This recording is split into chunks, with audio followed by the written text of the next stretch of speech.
Hello and welcome, ladies and gentlemen, to an all-new rendition and season of the one that you know and love. It's the UKSimRacing community's Porsche Cup, and we are here today to kick off the all-new Season 7 as hosted on the premier sim racing platform available only on PC, known as iRacing. Today marks rounds 1 and 2, and we are here in the United States of America, none other than the roller coaster ride of road racing. You guessed it, it's Road Atlanta. Known more formally as the Michelin Raceway Road Atlanta due to sponsorship reasons, this is a circuit which will put drivers to the ultimate test of mettle as its 12 sweeping corners undergo multiple elevation changes from corner to corner and even mid-corner apex, and that's why it's considered to be one of those circuits where if you've got a queasy stomach over elevations and bumps, it's probably not the one for you. But if you're in the world of sim racing and real world motorsport, it's something you have to contend with, and for our drivers today, they'll look to try and keep it as consistent as cool as possible in order to come out on top in what is expected to be an absolute cracker of a season opener. The reason for that, it's Season 7, and that means now in our 7th rendition, we continue to revise and improve the format year in, year out, and there's not too much change with regards to this season compared to the previous Season 6,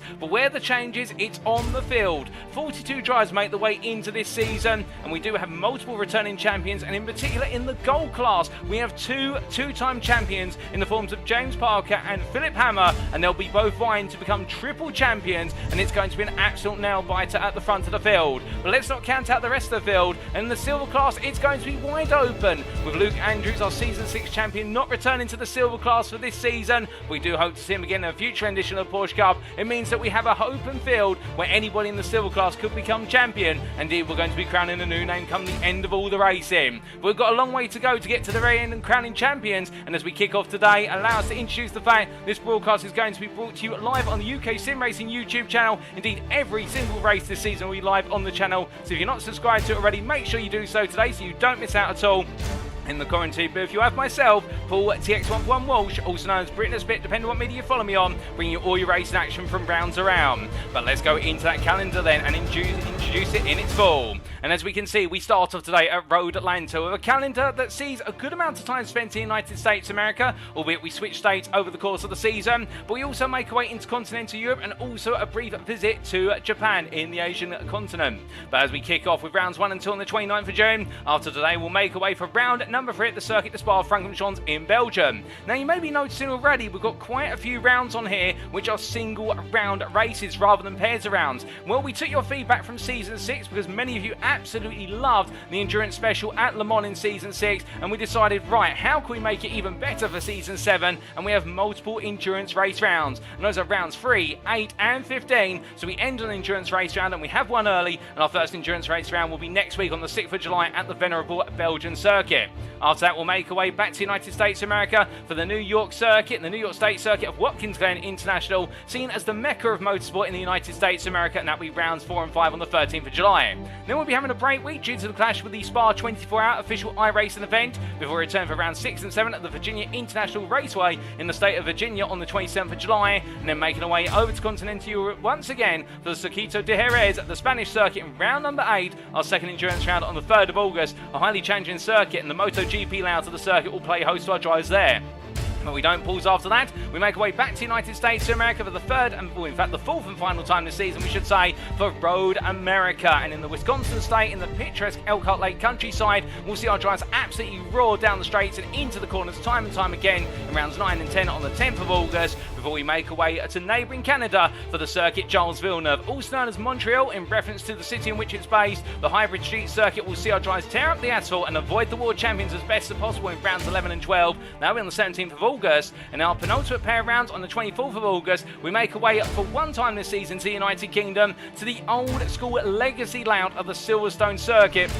Indeed, if you haven't seen it before, and if you've only seen the modern Silverstone circuit, we're going to be in for a treat as we take the clock back to 2008 and get to see our drivers take on the legacy Grand Prix circuit, and some would argue it's the faster and more enjoyable layout out of them all. That'll be rounds 13 and 14 before we then head over to Japan, our sole visit to the Asian continent, for round number 15 to conclude the season at the Suzuka International Racing Course Grand Prix circuit, and on the 31st of August we will be crowning our champions in the Drivers and Teams Championships. But as we get ready to go racing today, let's tell you a little bit about our circuit for today, and it is none other than the Michelin Raceway Road Atlanta Full Course. Located near the town of Brazelton in Hall County of the state of Georgia in the United States of America, as you can see from the circuit map provided to us by iRacing.com, thank you to them of course for their wonderful simulator and the circuit maps that come with it. This is a circuit which cannot really be captured in its essence via a two-dimensional image. Indeed, this map right now is not doing the circuit service, because we can see there are 12 sweeping corners and there's a multitude of extended straights, such as the start-finish straight and also the run out of turn number 7 all the way down towards the chicane at turns 10A and 10B.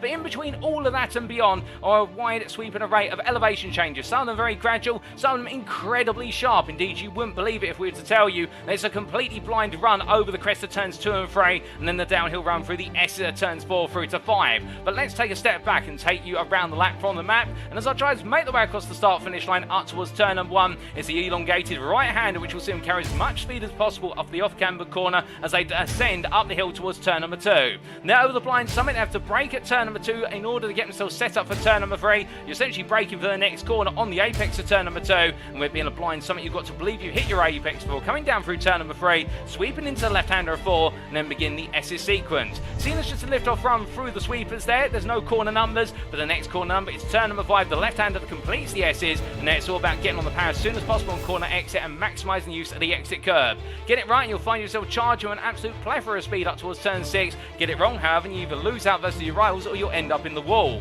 But get it to perfection, this assumed case, they'll make their way towards the braking zone of the right-angled right-hand corner of turn number 6, followed up by the sliced corner on the circuit, turn number 7, where it's all about hitting a late apex and getting back on the throttle as soon as possible, as then our drivers charged away down the back straight. Through the kinks of 8 and 9, it'll be a rapid-fire descent down towards turn number 10, where the car will effectively bottom out on the concrete, and as they make their way in towards turn number 10, the asphalt, I should really say, not the concrete, this circuit being fully asphalt surface, but as they make their way through the 10A and 10B chicane, the chicane was introduced in later years for safety reasons. It used to be a flat-out run all the way towards turn number 11, but our drivers will see their speeds reduce there as they make their way through the left-right chicane, before going uphill through turn number 11 and down they'll descend to turn number 12, flat out all the way to complete lap and do it once again. With most of the corners around it offering overtaking opportunities, apart from turns 3 and 4, we can expect plenty of battles left, right and centre, and it's all going to be about bravery, there's no doubt about that.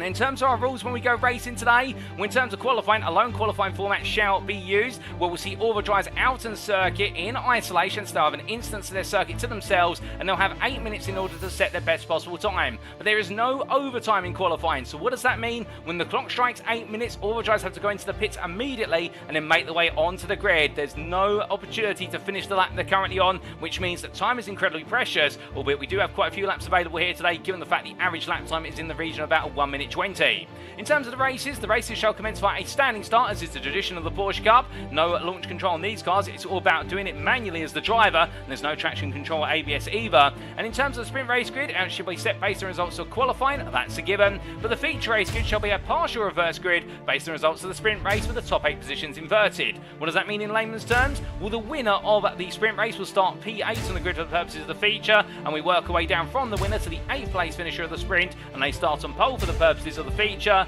For those who finish 9th downwards, that's exactly where they'll start on the grid for the feature race.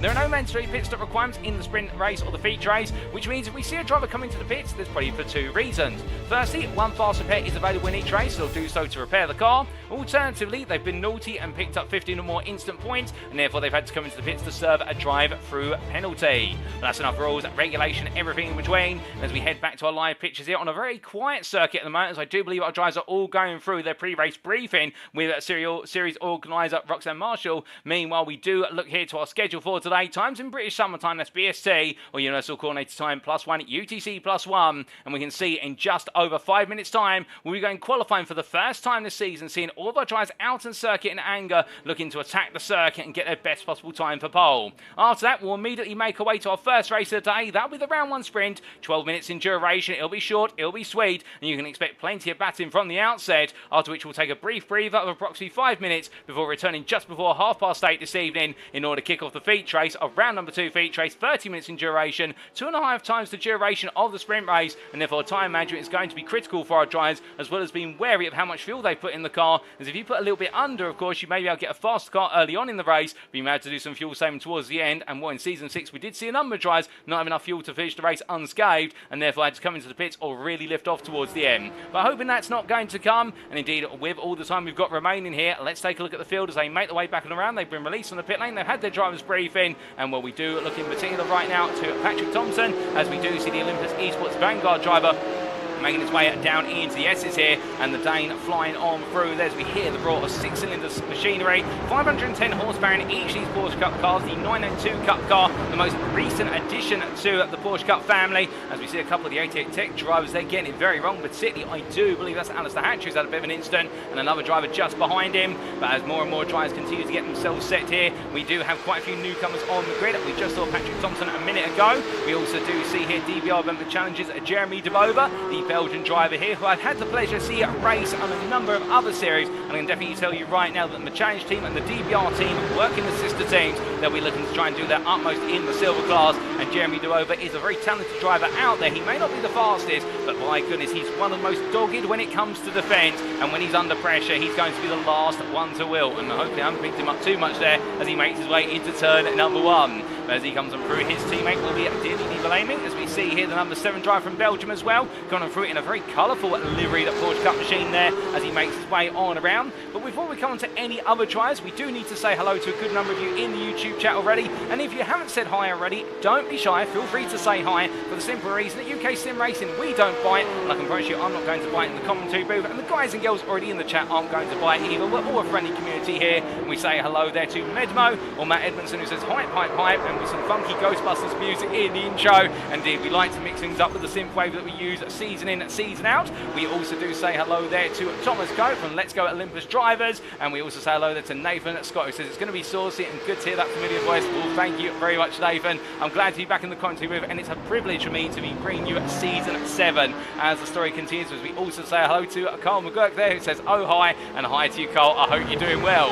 But as our drivers continue to make their way around, we do see here Team Wales' Alex Hiscox, the Welshman, making his way into turn number 12 at the moment in the very nice pearlescent livery there, changing colours depending on the camera angle as he roars his way in towards turn number 1. We've also got Daniel Sedgley, as we do see here the Olympus Esports Titan driver making his way up through turns 6 and 7, and we will have to focus on Sedgley for a little bit, ladies and gentlemen, as we are just updating our driver information and our overlay with some more driver data. You'll have to excuse us for this, but of course it being the first round of the season, or first pair of rounds of the season we should say, we do have to get driver data loaded, and every sort of little elements of data just missing or needing to be loaded at last minute, and therefore you will see the overlay very shortly decide to refresh itself, if you will. And don't panic, it's not your TV screen or your monitor that's having a moment, it's just simply the fact that we are loading more data on our end, and therefore the overlay is just going through a refresh process. But do let us know what you think of the Road Atlanta circuit whilst we are waiting to move into the next phase of the racing today, and also who you're expecting to be quite fast around here. If you do know a few drivers on the grid who you're expecting to be some of the main contenders, or at least demonstrate their pace today,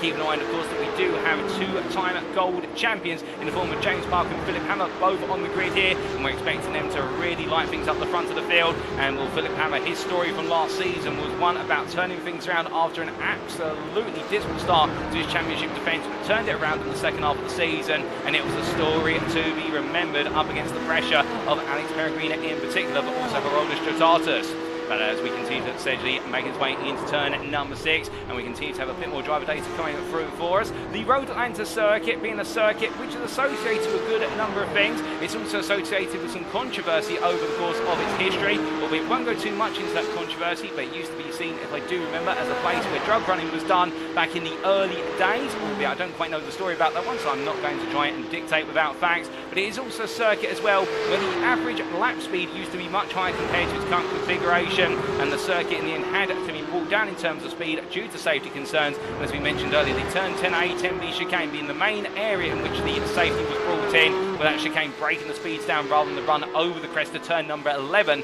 from the exit of turn number 7, that long stretch, if you will, seeing drivers go up to speeds in excess of 170 miles an hour, depending on their car classification, as they charge their way on in. as we continue to see our drivers making the way on around here. What we do only have now is the best part of 2 minutes to go before we do go racing, and well, it will be that qualifying session that kicks everything off, and it's going to be interesting to see just how our drivers are able to contend with the pressure, of course, of being in their first qualifying session of the season. For some, it's going to be just a day at the office. Meanwhile, for others, it may be a bit of a pressure cooker, and that's where you do have that contrast, where some drivers are absolutely cool as cucumbers under the pressure, whereas others need time to get themselves into a rhythm. And well, I can tell you from personal experience, I'm one of those drivers who does need quite a bit of time on circuit before I start to feel calm and collected with things. But as we do have that time continue to bear down at the moment, well, it also does mean that everyone also having an opportunity to establish themselves against one another. And what do we mean by that? Well, good number of drivers may not recognise one another or may not have raced against each other before, and therefore it will be on their mind in the fact they've got to get used to a new field, if you will, as they make the way on around here. And therefore there can be these little teething moments where you do see people battle one another quite hard, and we'll have to wait and see how they get on in anger. And as we do continue to load our driver data, indeed you will see the screen refresh every so often, and there it goes. Meanwhile, we've got less than a minute left now before we go into the qualifying session. We see Danny Lee here, or Daniel Lee as he's also known, making his way out of the turn 10 chicane. And indeed, those of you who tuned into the GT3 League, you'll remember the very friendly fellow in the 188 red machine, albeit in a Ferrari in the GT3 League. But here he is in the Porsche Cup car in the red, black and white machine. And I can tell you one thing, if you're looking for one of the most happy and friendliest drivers down in the paddock, Daniel Lee is your guy for that, and I look forward to seeing how he's going to get on here in a different class of machinery, and I think he's going to give it everything he can in order to deliver as he makes his way on down the hill. And meanwhile, we do also look to Jack Atkinson, one of the members of the UKSimRacing admin team who've come out of their admin roost and are racing in this series. You'll also see Chris Edisford in the silver class, Atkinson in the gold class. We look to James Parker, one of our two-time gold champions. But that's the practice session complete, ladies and gentlemen. It's time for us to go into qualifying for the first time this season. Now, it's 8 minutes. It's an isolated qualifying session or a lone qualifying session for all of our drivers. So, therefore, they all go out there one by one in their own instances of the Road Atlanta circuit. And Thomas Cope, the Olympus Esports Vanguard, with an I rating of over 6,000. He's one of the very first to charge his way out as he makes his way onto the circuit. And well, his target will be to definitely lay down a marker as soon as he possibly can. Of course, all drivers are aware of the times they're doing in their respective sessions compared relative to their rivals. And therefore, when we say it's a lone qualifying session, it's only that they're lonely on circuit, not in regards to the data they have available.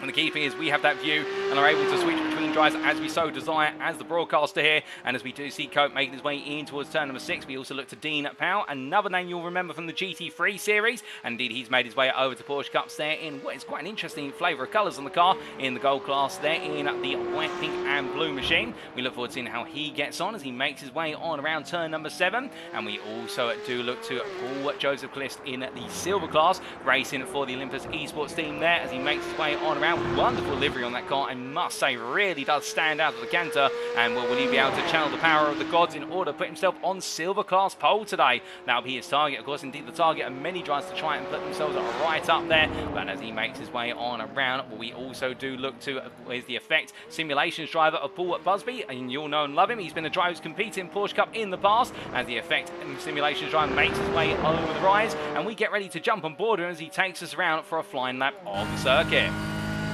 He heads in to turn number 12 there, powering his way on through and now building his way up through the gearbox towards turn number 1, going in towards the braking zone here and braking quite early, albeit I think this is more of a warm-up lap, ladies and gentlemen, so we're not going to ride on board with it for too long. I think right now Busby is just taking his time and getting himself set rather than pushing too hard.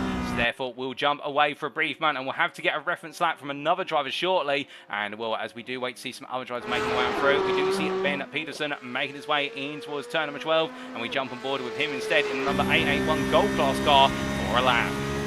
So he powers his way up towards turn at number 1 in 6th gear and braking at about 150 metres in corner A. Vic's trail braking in 4th gear as he now makes way out in the uphill towards turn number 2. Where is turn number 2? There it is. And where's turn 3? There it is over the rise. And down he goes and just goes a little bit deep there as he catches the car as he makes way into turn number 4. Now swinging into the S's, he's not going to let that phase him too much as he comes on down. right, left, right as he comes on through and gets ready to straight line brake into turn number 5, down to 3rd gear and back on the power immediately as he exits the corner, and he'll carry this lap on because he needs a banker on the board with the amount of time available, and heading up towards turn number 6, going on to the brakes here, braking about the 100 metres on the left hand side, down to 3rd gear, let the car roll through and use the camber of the road to help the rotation, and then to turn number 7, down to 2nd gear, slow corner, 51 miles an hour at the apex as he powers out and heads down the back straight. But here doing a little bit of weaving at Peterson at 9. The lap has not been perfect, and I think now deciding to carry on this lap, albeit doing a bit of tyre warming all the way in. So we'll stay on board with him, albeit for the purposes of just seeing the rest of the lap in its flow,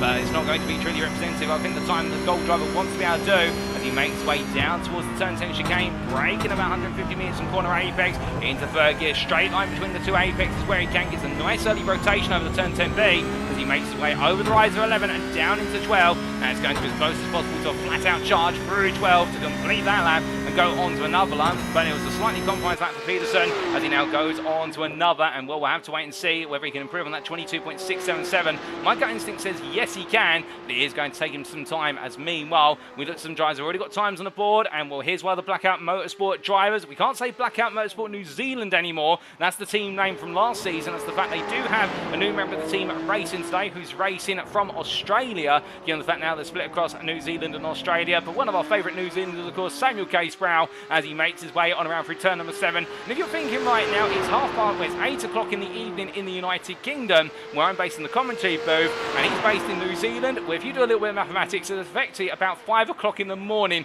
local time for Sproul and company, in terms of his teammates as they go racing here, and they are deciding to forego a bit of sleep to go racing, which is absolutely fantastic to see, and we're glad to see them back on the grid. And Sproul definitely somebody to watch out for in terms of the amount of pace he brings to the table, much like Corey Lazarus, his teammate from New Zealand, as we see Corey Lazarus here making his way on around and doing a bit of bobbing and weaving there on the back straight in order to get some more tyre temperature. But meanwhile, going from our drivers in Oceania region to our silver provisional pole sitter right now, was the UKSimRacing admin team's Chris Eddersford, who comes on down here through the S's, taking a lot of speed there as he clears the apexes of the S's, and I think feeling quite confident right now that speed is coming to him as he makes his way on through. But as he does and charges up towards turn number 6, it's going to be a good start to lap, but that's where it can become quite deceiving. And the fact you have a good start and then the mental factor, the mental pressure comes in that you don't want to ruin the rest of the lap, but get it wrong, however, later on, and you lose out all that lap in very quick succession, and that's the thing that he's going to be worried about, in terms of the fact he won't want to get it wrong when he's under that key pressure.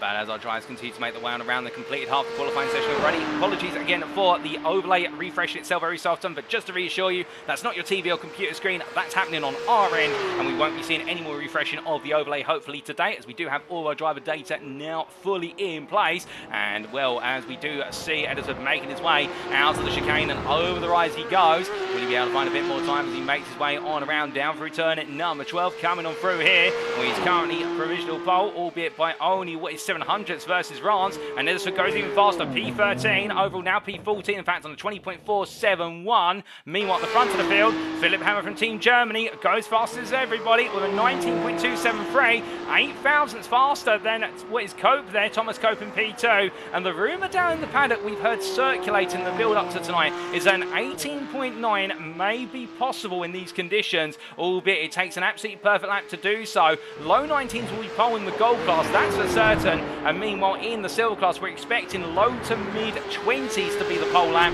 which Edison has definitely demonstrated so far with 20.47, but can Hammer find that aforementioned 18.9 to put himself right up there as he makes his way through the right-hand return at number 6, but as he comes on around and in towards the right-hand return number 7, the Impulse Racing Machine carrying its way on through and making its way on down towards turn at number 10 now. In terms of this lap so far, it has been a lap where there's not been too much improvement, but meanwhile, one driver who is on an improvement is Joe Newman as he comes towards the end of the lap. He's currently in P17, the Empire Motorsport driver, and as he makes his way through the final right-hander, a little bit of an early rotation there, comes to line, and for Newman, it is going to be a 20.270, so in the end, Newman getting it just about right to move to P12, but then demoted all the way down to P14, as more and more drivers are improving, and Simon Bamber there improves to P10 on 20.214, and what our drivers tyres are on their final qualifying laps now, in the fact that they do not have overtime available, so therefore they've got to get the lap done before the clock strikes 8 minutes, and they've only got 40 seconds, if that.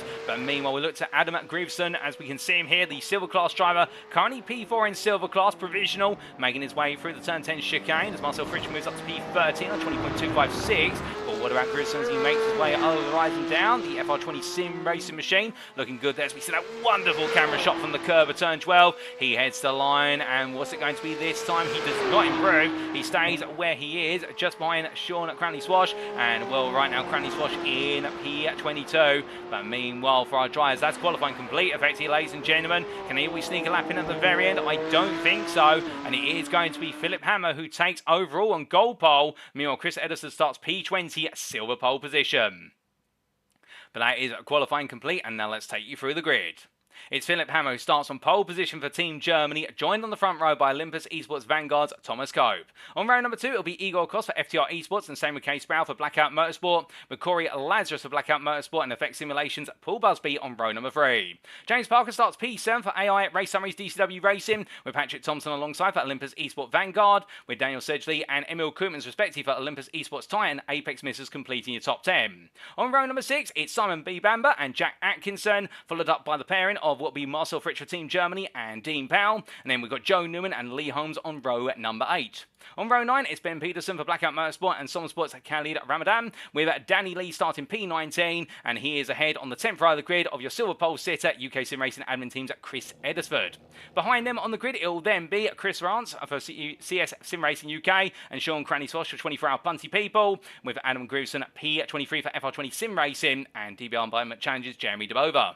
Behind them on the grid on row number 13, it's Nathan Foster for Empire Motorsport and Mark Jones, followed up behind the two gold drivers who are out of position effective versus their silver peers. We've got Cameron Smith and Alex Hiscox. Then we have D. Blaming, P29, starting off our 15th row for DBR Environment Challenge, with Jules Bouts alongside. They're the sister team for DBR. Sean Dobie starts P31 for Clicks Racing and Steve Hobbs P32 for FR20 Sim Racing. Then we have Wayne Basson and Aaron Tressler starting on the 17th row of the grid. A difficult qualifying session for the pair who proved to have the pace in the silver class last season. Then we have Craig Shield and Stephen Lathwell starting on your 18th row. Behind them on row number 19, it's Jeremy Story and Paul Joseph Glist, with row number 20 going to Richard White and Alistair Hatcher. And then the final row of the grid goes to Lee Deemer and Glenn Humberstone, both drivers yet to set a time in qualifying. But as our drivers get themselves set, we are now only 10 seconds away from going racing. The grid is fully set almost. We're just waiting for one or two more drivers, and here are the lights for the first time this season. 1 red light, 2 red lights, 3 red lights, 4 red lights, 5 red lights. And it's lights out and away we go, albeit a jump start for one driver further back, and as they make the way towards turn 1, that was Dean Powell with the jump start. Philipp Hammer gets a brilliant launch off the line, but meanwhile Igor Kos looking about the inside of Thomas Cope into turn 1. Kos is there for FTR Esports, but Cope's going to hang around the outside as much as he can, and as they make the way over the rise in towards turn number 2, now things will get complicated here. Who's going to back out? I think Kos is going to be made to back out, but Cope's going to keep his nose in as much as he possibly can, through 3 and down through 4, and as they come on down, it will be Cope who finds his way through in the end. Very brave stuff from Thomas Cope to take the position back. Meanwhile, further down the order, everyone calms down. Lee Holmes makes the move on Nathan Foster, and now trying to push on a little bit further as they make the way up towards turn number 5, and as they come through the left-hander, everybody's surviving the opening few corners. It's a clean start to the race, but as they make the way up towards turn number 6, right now here's James Parker for AI Race Summaries DCW Racing, who's trying to put some pressure on Patrick Thompson, but in return has got Daniel Sedgley behind and finds himself sandwiched slightly as they make the way out to turn number 7. But charging on through down the back straight, now we'll start to see if our drivers have got themselves the rear wing they desire, alternatively whether they're running too much or too little, as we'll see the straight line speeds here all playing to effect. But the key thing at the very front of the field is that Igor Kos right now under pressure on Samuel K. Sproul. Sproul looks up the inside. Kos goes a little bit late on the brakes, feeling more confident at this early stage, with tyre and brake temperature still to be brought into the zone. And as they make the way on through and over the rise of 11, meanwhile further battles behind the order. Well, we do have Wayne Basson, who's right now trying to look for his way past DDD Blaming, but can't find his way through as they come towards the end of the opening lap. As they charge their way out to turn 10B and over the cliff and down, we've got Dean Powell into the pit lane. Now be for the black flag due to the jump start, and therefore he will have to take a stop and go penalty, which is unfortunate for Powell, just a bit too eager on the gas, but as they make the way onto lap number 2. Meanwhile, we look to the front of the field, and it's Philipp Hammer who leads ahead of Thomas Cope by 4 tenths, followed by Igor Kos P3, Samuel Case Brown P4, Paul Busby further back P5 in the second group of cars, followed by Corey Lazarus P6, Patrick Thompson P7, James Parker P8, Daniel Seji P9, and Emil Kuntz completes your top 10, with Vesser Simon V. Bamber on top, what is 16 of gold drivers, and in P17 currently is your silver leader of Chris Eddersford, who you see here ahead of Danny Lee, with then the next silver driver being just behind Lee of Jeremy DeBova, who's holding off Cameron Smith at this time. As they make the way in towards turn number 6, a bit of a lock up there for Daniel Lee, and he goes very wide indeed as DeBova takes the place off of him, and right now the gold pack are going to be let on throw as Lee tries to rejoin, but albeit he now finds himself and let every member of the gold class family through, as they, or the silver class family through I should say, as the gold class driver right now tries to regain his composure, and Mark Jones experiencing a very similar situation here as he makes his way on down towards turn number 10. As we do refresh the overlay there, ladies and gentlemen, get your circuit map back, because we know you love your circuit map in the top right corner of your screen. Our drivers making the way on down right now and airily battling hard for position as Mark Jones here looks up the inside of Wesley Hiscox and gets the move done on Alex Hiscox P22. But as they make the way through, keep in mind of course that points are only scored for class finishing position, not overall finishing position, and therefore battling with another class's driver is not necessarily recommended. Diddy Vlamic battling for P11 in the silver class versus Steve Hobbs gets the move there into turn number 12. But as they make the way on through, we can see that off the road again, Daniel Lee, and a very tragic start to this day. But as they make the way in towards turn number 1, Richard White meanwhile a little bit further back behind Dima, and Dima right now trying to break away as that looking the wrong way, I do believe was the car of Wayne Basson. In fact that was Chris Rance, we apologise, Rance looking the wrong way at turn number 1, we're not quite sure what happened there, but meanwhile looking from towards the back of the field, towards the front of the field, it looks to be a little bit of traffic jam here for P5, but Paul Busby of Effect Simulations tries to crowd everybody together and prevent them from finding a way on through, and as they make the way down the back straight now, well that's going to be the glaring Olympic Esports machine of Thompson that's going to be looking to move around the outside. We've got Corey Lazarus a bit further back, Lazarus not carrying as much straight line speed, a bit more rear wing on the Lazarus' machine as he makes his way on through, but meanwhile Thompson gets ahead here and Busby's going to have to try and do it on the brakes. They make the way down and in towards the braking zone they go, but Busby coming on through later on the brakes here, more confidence in the car, but outside line of 10B, and as they come on through the right hand, we've had a change of lead between Cope and Hammer. We'll get an update on that very shortly, but right now side by side they make the way on through the right hander, and Cope they're just getting ahead of Busby on towards another lap as they power on through. A third of the race complete, still 2/3 of it to go, and here comes Corey Lazarus up the inside, can't quite find it however. Meanwhile James Parker looking around the outside there, and Newman, we've got to be careful. Peterson who's looking for the move as well as they make the way over the rise of 2 and in towards 3, nose to tail they go, but everybody calms it down for the time being. But meanwhile at the front of the field we have a new leader of the race, Thomas Cope. He got the move done only moments ago versus Philipp Hammer, and this is how it happened. So it was the run out of the turn 10 chicane here, and it looks like Hammer got a good run off the corner, but Cope just launches forward, going over the rise of 11. I think they're Cope really hooking up, and Hammer perhaps just hitting the rev limiter slightly on an upshift. We couldn't quite hear anything or see anything, but Cope, they're just cruising on through and looking as though it's a completely different ballpark in terms of speed. As they make the way down the back straight this time, we're back to your live pictures now, and battles further down the field will continue to ensue as well, but we stay focused with the leaders for a brief moment as Hammer's starting to fall to 6 tenths back. But to be fair, I think Philipp Hammer at this point won't mind too much of his P2 or P1. It's a good start to the day so far for the reigning champion as they make the way down towards turn number 10. But as they do, meanwhile further back we've got James Parker and Ben Peterson here still looking for the move up versus Newman as Emil Koopmans holds him in front. The Apex business driver there in the 911 machine, the green machine that you saw Brady go through the camera. Meanwhile those drivers you've definitely got to watch out for the simple reason he's got a lot of pace, but he's normally the driver associated with bad luck as they all charge past turn number 12 there. And wonderful to see as they all come through and onto another lap. But meanwhile, surprises in store. The leader of the silver class has dropped down the order. Chris Eddersford went off track at turn number 10 as we're to understand it from the trackside. Marshalls has dropped down to P6 in the silver class, and we now have a new leader in the silver class in the form of Cameron Smith as we see him making his way through. Jeremy DeBova's gone off circuit at turn number 1. They were side by side into the opening corner, but the Scotsman right now has found his way in through, and Adam Gribson has moved in behind him. So for the privateer in number 23, it's an unexpected situation to find himself in, but he'll be happy with this all the same as they make their way through turn number 5. But now with that unexpected situation comes a lot of unexpected pressure as well as we jump on board here with Adam Gribson as they make their way up towards turn number 6.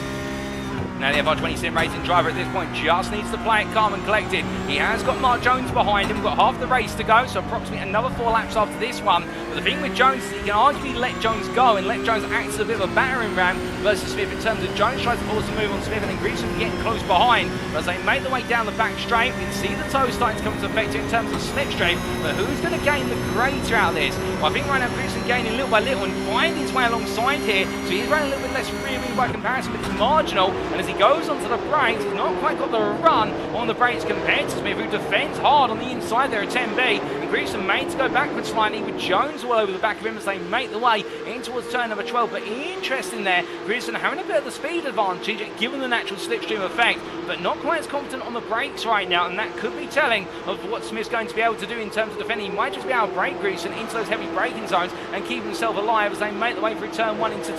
But as they do, meanwhile further back in the silver class, we've got Aaron Tresler of Tresler Racing here chasing down Lee Holmes. The gold class driver finds himself well out of position compared to where he started, and Sean Dobie just a little bit further behind it. The Clicks Racing driver in that livery, which definitely made its way onto the front page of one of the thumbnails of season 6, a very stylistic livery from what is the Clicks Racing team, and right now trying to chase down Tresler, no doubt about it, the P6 in the silver class, as meanwhile Jeremy Dover has recovered after that off at turn number 1, but finds himself in the DBR Bumper Challenge machine, having to contest from which P25. And meanwhile up the road, we've got a bit of a battle here between Alex Hiscox and Chris Edisford, and it looks like Hiscox getting ahead for the time being, albeit I think Edisford looking for the move previously. But as they make the way on through here, this is the battle for P4 in the silver class, so just off of the silver podium as they power the way down the back straight. Onwards they go here, both drivers, and as he gets into the toe, Edisford right now I think just trying to find or siphon a little bit of speed. I think Edisford knows he's got the pace to win these races in the silver class. Looks up the inside here versus Hiscox. It's going to battle on the brakes here, a duel of the pair. But who's going to count on top? Well, Edisford gets the inside line 10-8, and Hiscox does not fight around the outside to inside. I don't think he's got enough momentum, and Edisford makes it look sweet and simple to take P4 in the silver class, P20 overall, as they make the way on through. But as they do, we look back to Cameron Smith here, who right now still has Grissom right behind him in the battle for the silver lead. And as they make the way up the hill, meanwhile Mark Jones, the gold class driver behind in the trio, just can't find a way to get into the mix here. And I think right now for Jones it's more of a patience game and just seeing what can happen a bit later on. But sometimes this is the way it goes when you're a little bit out of position and you just have to play the patience game and see where you can pick up the pieces afterwards. But meanwhile, speaking of patience here, it's Newman up the inside of Peterson at 4. Well, it's that P11 over on gold as they make the way through turn number 6 into 7. Caught on the hills now is going to be Peterson as they make the way out of the corner, but these two cost him one another time, and the gap to Koopmans and Parker up the road now extending to 9 tenths as Newman tries to build up the speed, but he won't benefit from the distant toe anymore by comparison if he was doing 5 tenths or lower. And as they make the way on down up towards turn number 10, Peterson look for the move this time. He's within a tenth. He can go for it. There's no doubt about it. He does up the inside. Newman does not defend it. I think he was expecting Peterson to overextend the corner, but in the end, Ben Peterson gets it done, gets it stopped in time, and carries plenty of speed with him. It's a nice move there. And as they make the way on through, meanwhile, just up the road, Dan Sedgley on the inside of Paul Busby as they make the way in towards another lap. Side by side, they're going to turn number 1, the sweeping right. But who's going to be the braver of the two here as the two Britons battle it out? Well, I think the Olympus Esports Titan driver will gain that advantage and be right on board and look back from the rear of the number 29. As he comes on through the right into the left here, coming through turns 3 and 4. Well, Emil Koopmans is just behind, although he's fallen a little bit back there under the concertina effect to turn number 3. I think just playing it smart and not trying to get too involved. 2 laps remaining, including the one they're on, based on the time available. As our drivers make the way out to turn number 5. Right now, everybody really pushing on here. And I think we're starting to see some distinct patterns in the field emerge. To the top 4, who are the best part of which 2 seconds clear of the rest of the field. So Sproul through to Thompson, albeit Thompson was up there earlier on but fell off the pace slightly, and therefore we are seeing these little clusters of drivers who are starting to assert themselves, at least at Road Atlanta, as being on the pace compared to others. We'll have to wait and see. This is one type of circuit, it's a very power orientated circuit, whereas other circuits on the calendar are going to be a mix or more handling orientated. But meanwhile, Daniel Sedgley here trying to come back versus Lazarus is going to be side by side as they make the way on down, and with the Olympus Esports Titan driver all in on the brakes, but Lazarus is not going to let this go, but in the end he has to. A little bit of a wobble there as he turns through 10A in towards 10B, and Daniel Sledgy gets it done once again. Moves up for P6 now. His next target, Patrick Thompson, teammate up the road. We can see the gap there in the picture, and it's a 2-second gap as the white flag waves. We're on to the final lap of the day here in our first round of racing at Road Atlanta. And meanwhile, in the battle for P2, Philipp Hammer from Team Germany's got the pressure of where's Igor Koz behind, and Koz all over the back of his rivals. They make the way through the S's here. Not really an overtaking opportunity unless the driver gets it wrong, and even then you've got to rely on the driver who's in front being aware of the fact you're coming for it and give you ample space. No, the two drivers instead will be looking most likely for the battle to play out in the run down towards turn number 10. But meanwhile, further down the field, we've got a little bit of battle grime between Glenn Humberstone and Richard White in the battle for P16 Silver, P36, albeit I think White now starting to break away, so we just fade away from that battle. Although I say that, and White gets it very wrong as they make the way over the rise of 11. White on the outside, and Glenn Humberstone will take the place back. But meanwhile, from them going on to the last lap to drivers who are coming towards the end of the last lap, well, here's your race leader, Thomas Cope, and then there's Philipp Hammer and Igor Koz as they make the way on down. But the gap there absolutely astonishing for Cope as he makes his way on through. But as he does, Corey Lazarus here taking a look versus what is Daniel Sedgley. He can't quite find it. But meanwhile, we must look to the front of the field, ladies and gentlemen, as going through to take the first win of the season over in the gold class. It's Thomas Cope from Olympus Esports Vanguard who takes victory by 2.3 seconds over Philipp Hammer P2, Igor Koz P3, and it'll be Sam Sproul P4 ahead of Patrick Thompson, with Daniel Sedgley holding off Lazarus to the line, with Buzz P8, Cooper's P9, James Parker P10, Joe Newman P11 ahead of Ben Peterson, with Simon Bamber P13, Jack Atkinson P14 ahead of Khalid Ramadan, and Cameron Smith will come on through to take the silver class win P16 overall ahead of Adam Greveson, with Sean Cranley-Swash P18 on his debut for 24-hour Punty People ahead of Chris Eddersford, Lee Holmes P20 ahead of Aaron Tresler P22, Sean Dowie and Alex Hiscox following through, and then we'll have Daniel Lee in a difficult P24 finish ahead of Jeremy DeBova, with Mark Jones at P26 ahead of Steve Hobbs and Alistair Hatcher as they all come to the finish line. Some more drives to make their way on through as well, including what is here Jeremy Story as he makes way on through there, the American for Top Gear Sim Racing, heading up towards turn at number 1, completing his race and calling down now. DDD Blaming just behind. Paul Joseph Cliff in the very heavily battered Olympus Esports Titan car comes on through to take P38 then by Richard White, P18 in the silver class. And we do have two more drivers yet to finish the race, including Stephen Lathwell, who comes on through. He'll be the final finisher on the lead lap, taking P40 for UKSimRacing UK as he takes the checker flag. That was our first race of the day, ladies and gentlemen, and well, what a quick fire race it was. And we've got 2 minutes until the next one, so let's take you through those race results, subject to any stewards' inquiries. So after 12 minutes of racing in round 1 of the season, Thomas Cope makes his mark and takes the first victory for Olympus Esports Vanguard by 2.3 seconds over Philipp Hammer P2. The Team Germany driver doing well to hold off Igor Koz in the end, with the FTR Esports driver close behind for P3. That was your gold podium ahead of Samuel K. Sproul and Patrick Thompson completing the top 5. Daniel Sedgley P6 there for Olympus Esports Titan, finishing behind his sister teammate, with Blackout Motorsports Corey Lazarus just finishing off behind them P7, then Paul Busby, Emil Koomans and James Parker completing your top 10. Joe Newman P11, best the rest there for Empire Motorsport ahead of Blackout Motorsports Ben Peterson on his debut in the series. The Australian driver there definitely taking a bit of baptism by fire, with Simon B. Bamber P13 ahead of Jack Atkinson, and then Khalid Ramadan completing the run of gold drives to P15. P16 was your silver class winner Cameron Smith ahead of Adam Greveson, with Sean Cranley-Swash completing the silver podium there, P18 for 24-hour Punty People, and then behind them completing the top 20 Chris Eddersford and Lee Holmes. Aaron Tresler P21 ahead of Sean Dowie and Alex Hiscox, with Daniel Lee and Jeremy DeBoer completing the run of P25. Then Mark Jones in a difficult race, P26, the privateer ahead of Steve Hobbs, with Alistair Hatcher P28 there for ATEC Tech, with DVR's Jules Bounce and Wayne Basson completing the top 30.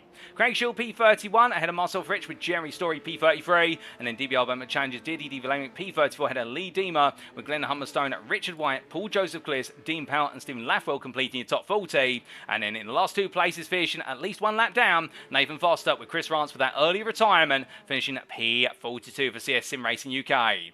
That was race number 1, ladies and gentlemen, and now we are only approximately about 15 seconds away from going racing once again, as we do see Alex Hiscox taking a little bit of a stroll around the circuit right now, cooling himself down and getting ready to go once more. But I can tell you one thing, with one more race on the cards already, all our drivers are eager to go racing, and it is time for us to transition to the grid for round number 2. It's the 30-minute feature.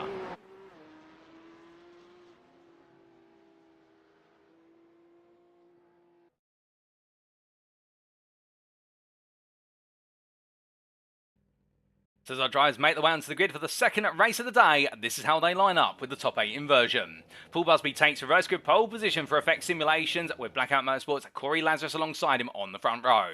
Daniel Sedgey and Patrick Thompson line up on the second row, joined by Samuel K. Sprout and Igor Koz on row number 3. And on row 4, it's Philipp Hammer and Thomas Cope being your race winner from race 1. Emil Koopmans and James Parker can complete the top 10 on row number 5, with Joe Newman and Ben Peterson starting P11, P12. And then behind them on the 7th row of the grid, it's Simon B. Bamber and Jack Atkinson. Row 8 goes to Khalid Ramadan and your silver class pole sitter Cameron Smith, with Adam Greaveson and Sean Cranny-Swash just behind on row number 9, and the top 20 is completed by Chris Edisford and Lee Holmes. On row number 11, it's Aaron Tressa and Sean Doby, with Alex Hiscox and Daniel Lee on row number 12. Now on row 13, it's Jeremy DeBova and Mark Jones, with a pairing of Steve Hobbs and Alistair Hatcher on row number 14, and Jules Bounce and Wayne Basson complete your top 30. Craig Shield and Marcel Fritsch start on the 16th row, with Jeremy Story and DDD Valaming behind, and it's Lee Deemer and company off of them, but we can't go any further, ladies and gentlemen. It's time for the lights once more. 1 red light, 2 red lights, 3 red lights, 4 red lights, 5 red lights. And it's a long wait, but it's lights out and away we go for the second race of the day here at Road Atlanta. 30 minutes of racing, and Paul Busby gets a good start, but look at Corey Lazarus on the left of your picture, trying to squeeze his way into the opening corner. He can't quite find the overlap, but meanwhile, it's 3-1 behind between Thompson, Sedgey and Koz. Koz on the outside, Koz off in the back of the picture. That's Hatcher, DeBova and Hobbs, and as they all make the way on through, it's drama in the silver class, but meanwhile in the gold class, everybody just about survives it, apart from Igor Koz, who falls a long way down by comparison.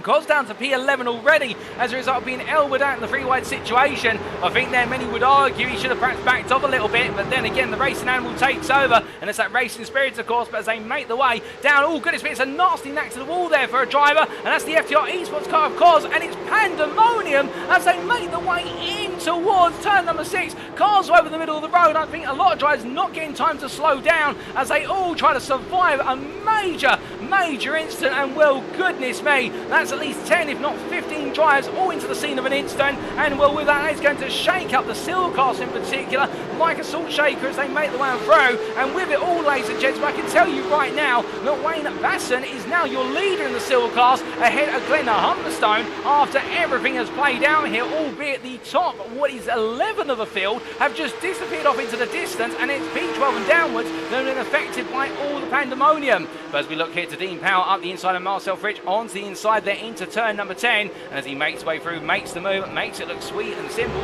as he comes on towards the end of the opening lap. But as they make the way in towards turn number 12, meanwhile the race leaders are already onto lap number 2 by quite a margin. It's Paul Busby who leads ahead of Corey Lazarus P2, Patrick Thompson P3 ahead of Daniel Sedgey P4, followed by Samuel K. Sprout P5, Philipp Hammer P6, Thomas Cope P7, Emil Koopmans P8, and then James Parker P9 at a Simon B. Bamboo completes your top 10. Best rest is Jack Atkinson, and then silver class leader in P14, it's none other than Wayne Basson who makes his way on down through the S's now.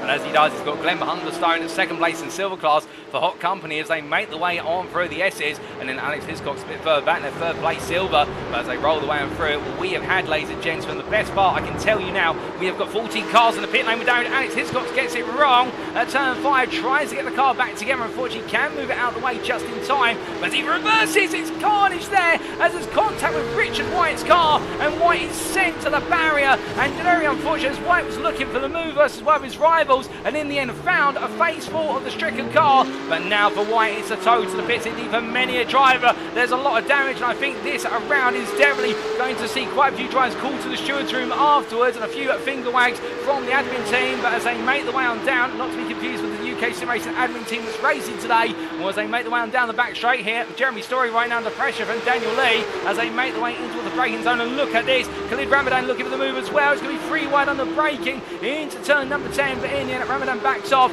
Meanwhile Lee goes to the outside to inside, and Jeremy Story defends it well, and holds the position for P19 overall as they make the way on down towards another lap. But as they do, well, with the split in the field right now, we've got battles on one side of the lap, we've got battles the other side of the lap, and meanwhile further back we've got Alistair Hatcher trying to find his way on around with Steve Hobbs. Well, that's gone a long way around to the grass, and in the end it finds there's not enough road surface there to make the move, and the car is into the wall as he tries to bring it back to control. And I wonder whether some earlier damage may be impacting the car ever more, as meanwhile We have here Wayne Baston was under pressure from Glenn Humberstone, but Humberstone goes around taking too much apex curve at turn number 5, and the ATEC Racing driver ends up now to try and get the car turned. He's going to try and get out of the way as soon as possible as drives make the way through. Thankfully gets it off the road surface, but as he gets himself back up to speed, that's the silver P2 lost for now. But meanwhile at the front of the field, where it's a lot calmer by comparison, albeit that's not to besmirch the drives further down the field, it's the way it is. That's the way racing goes sometimes. Paul Busby right now, the Effect Simulations drive still keeping ahead of Corey Lazarus, but the thing with this race in particular is it's not about the opening 5 minutes where the racing is decided. It's in the final 10 minutes where we have that big question of who's got the tyre life and the brake life to be able to stay in the hunt for victory. And we've seen it time and time again over Season 5 and Season 6. Some drivers who really push hard early on the race suddenly just fall off the proverbial cliff of pace as they make their way into those final 5 minutes where the car just does not want to hook up anymore, and that's where the pace falls off. And there's drivers such as Corey Lazarus, and it looks like Patrick Thompson taking a similar approach. These are the guys who normally excel in these conditions when they're able to make the tyres last longer and feel very comfortable in the compound as they make their way in towards turn number 6. But as they do right now, Emil Koopmans are trying to make some more progress. He's made one place already. He's ahead of James Parker, with Parker just behind as they make their way towards turn number 7. Albeit it does look as though it's a little bit of a line recession at the moment. I think everybody just trying to tease out where they are relative on the other driver's pace, and also how much tyre preservation they need to put in now versus how much they can push in order to get themselves into the right position for later on. But either way, doing all those mental calculations at the moment, I'll tell you one thing, it sounds simple on paper, but when you're having to think 150 to 160 miles an hour about whether you need to push the car a little bit harder, whether you've taken the right amount of fuel, what's your relative pace compared to the drivers in front, it very quickly adds up, and it is quite the task to multitask when you're going racing. As they make their way down through turn number 12 here and on to the next lap, we do see a little bit further up the road the battle continuing here between our race leaders, Busby, Lazarus and Thompson. They're getting closer and closer, and we're right on board. We're the Danishman from Olympus Esports Vanguard. He's P3 in this battle as he makes his way over the apex of turn 3. They're bouncing the car over the suspension, able to take it, and coming down through the S's, just trying to keep it sweet as he makes his way on through and up towards turn number 5. You see how close he gets to Lazarus there. I think Lazarus, to be fair, back it off in order to avoid any contact, Busby, and also to try and mitigate the dirty air off of the back of the Effect Simulations car. But Thompson does seem to be out of the trio, the one who's got the pace right now, and feels like he wants to push on when you've got a face with the blackout machine in front of you. Well, right now it does obscure your view quite literally in terms of blacking it out. But on top of that as well, Lazarus is not going to go down easy as they make their way in towards turn number 10. Accelerating up through the gearbox here all the way out towards CFG and getting closer and closer. Lazarus, of course, with the toe of Busby. But you can see now where all three of them are coming together under that natural slipstream effect. Lazarus puts the car slightly in the middle of the road though. I wonder whether he's trying to say to Thompson, don't do anything right now, we need to focus on this race. The enemy of my enemy is my friend, as the saying goes. Let's work together to take on Busby, and then we can focus on our race a little bit later on. I think Thompson may have other ideas as they make their way towards the end of the lap and almost towards turn number 1. As they charge away and through, we do say hello to a good number of you in the YouTube chat. We haven't seen had the opportunity, I should say, to see all the names in there, including Tim Darracott, and I think we will have to pause looking through names very shortly as the racing continues to intensify. But meanwhile, looking here at the run through the turns in chicane, that's Wayne Basson, who's very off pace there versus Foster. I think letting the gold driver clear the silver leader as they make their way down into turn number 12. But is that a sign of something to come? As Basson's car does look to have a bit of damage on it, just a small bit around the wheel arches on the front. Not compared to Foster's car, however, who's definitely seen better days. But it looks like the silver class, we have had quite a breakout in terms of the classes characters and how far away they are from one another at the moment. Meanwhile, at the front of the field in the gold class, well, that's where all the action does seem to sit. As we see Thomas Cope making his way out to turn number 7. We also say hello to Marvin Cruz in the YouTube chat, who arrived just in time to watch qualifying. We're glad to have you with us, Marvin. Are you doing well? And as the drivers make their way on around, we also say hello to Meek in there, who is enjoying the cleanliness of the racing in race number 1, and will be interested with regards to your opinion of what happened in the start of race number 2. But as the drivers coming down here, there's still plenty of clean racing to come, there's no doubt about it, as Cope has found his way past Samuel's ground and now looks to try and make even further ground as they push on. And in terms of making that move, we've made it count quite recently. Sproul falls back now, the half a second gap between them in the battle for P5, and I think Cope is going to be able to chase after essentially his teammate as they make their way into turn 1 once again. But from them, meanwhile, we do look to Daniel Lee, who's all over the back here of Story as they make the way down towards turn number 10, in towards the chicane. And it's going to be Lee who goes around the outside. Story defends hard here. Lee locks up, and that lock-up is going to carry him all the way through the chicane and up to the rise. Now he'll carry the momentum, but I'm certain he'll have to give an automated slowdown and yield the place. He does so and brings himself back up to speed. But it's an easy mistake to make in these cars with no ABS, no anti-lock braking system. It's human modulated ABS, and therefore for the Briton, he's really having to come to grips with the car as he makes his way in towards turn number 1 as he charges his way through. And meanwhile, Story under increasing pressure from cars behind, and well, when Khalid Ramadan passes him, if he does, then it will be Jeremy DeBover, his next silver rival in the battle for P2, will be right there with him, and the DBR Bowman Challenge car will be eager to find its way past the top gear sim racing machine. There's no doubt about it as they make the way in towards turn number 5. Coming for the left hand and down towards turn number 6. Well, right now everything seems to stay as the status quo, but it's not going to be long, I think, before we see the two drivers behind try and square the way past the 584.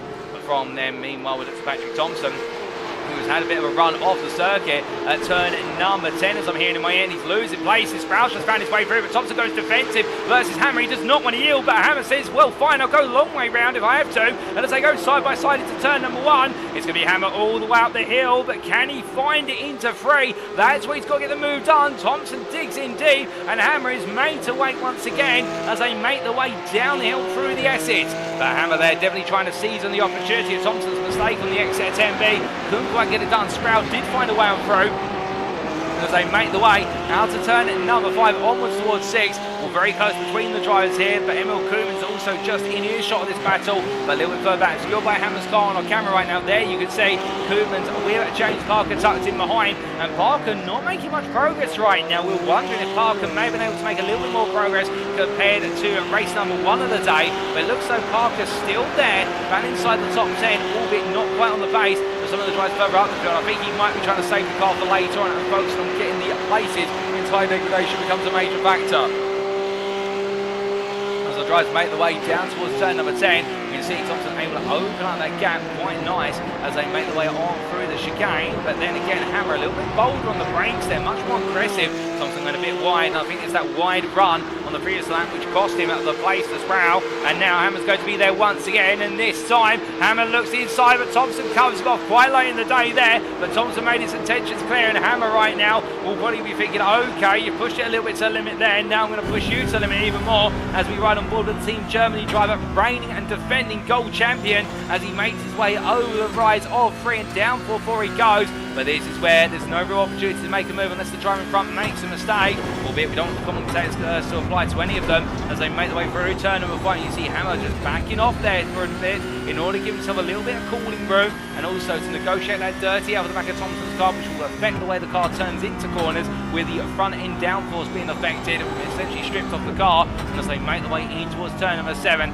this is where Hammer needs to get a good exit. But a little bit of wheel spin there, and oversteer a corner exit is going to cost him dear, as Sproul's aware of the fact that Thompson's win 1.5 attempts as they make the way on down. Well, for Sproul, he's under pressure as they make the way on through, but meanwhile, speaking of being under pressure, and I don't mean the Queen song right now, Paul Busby under effect. But what is there? Corey Lazarus, as Lazarus looks down the outside. The effect simulation try to defend hard here, but he overextends turn A, and as he makes his way out of the chicane, it's now going to be a drag race over the rise and down, but Cope goes round the outside of Lazarus through turn 11 to take P2, and the Olympus Esports Vanguard driver's not done yet. He's going to try and go for 2 as he makes his way into turn number 1, albeit he's going to be on the outside here. He's got a nose ahead as they clear into the apex, as they roll the way uphill. Cope runs out of road, and with it Lazarus comes back. Now can Lazarus hold that inside line into 4? That'll be the question. He does indeed, and Cope there with some absolutely brave battling, in the end losing out the places he came, but he went for it. I think he knows that out of the 3 drivers here, he may be the fastest of them, and therefore can afford to start throwing in moves.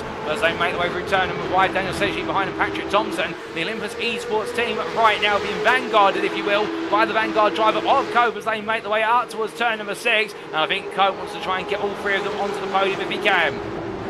As they make their way in towards turn number 7 at the back of this quartet, in fact not this quartet, of this quintuplet is Sean Franny Swatch, is a lap down P29, the silver class driver who is effectively in P10 of the silver class, and as they make the way onwards towards turn number 10, well, right now all the drivers still at line of sturdy. You can see here all very similar pace and similar setups in terms of that rear wing. We're not seeing anybody surging forward or losing out massively in terms of the slipstream stakes, but in return we have had a car go off the circuit recently. I believe that was Stephen Lackwell who got it wrong at the chicane from what we're understanding in terms of the data that's being presented to us. But as they make the way on to what is for them now lap number 11 of racing, as we almost near the halfway point of this second race of the day. Well, right now it's Busby, Lazarus and Cope who are the leading trio, with essentially behind, and the gap between the top three only what is 7/10 of a second. And right now Cope really trying to squeeze the pressure onto Lazarus, but Lazarus showing no signs of wilting. As we said earlier, if you're looking for a driver who is going to dig in, much like Jeremy DeBover in this field, then Lazarus is your guy in the gold class. He just does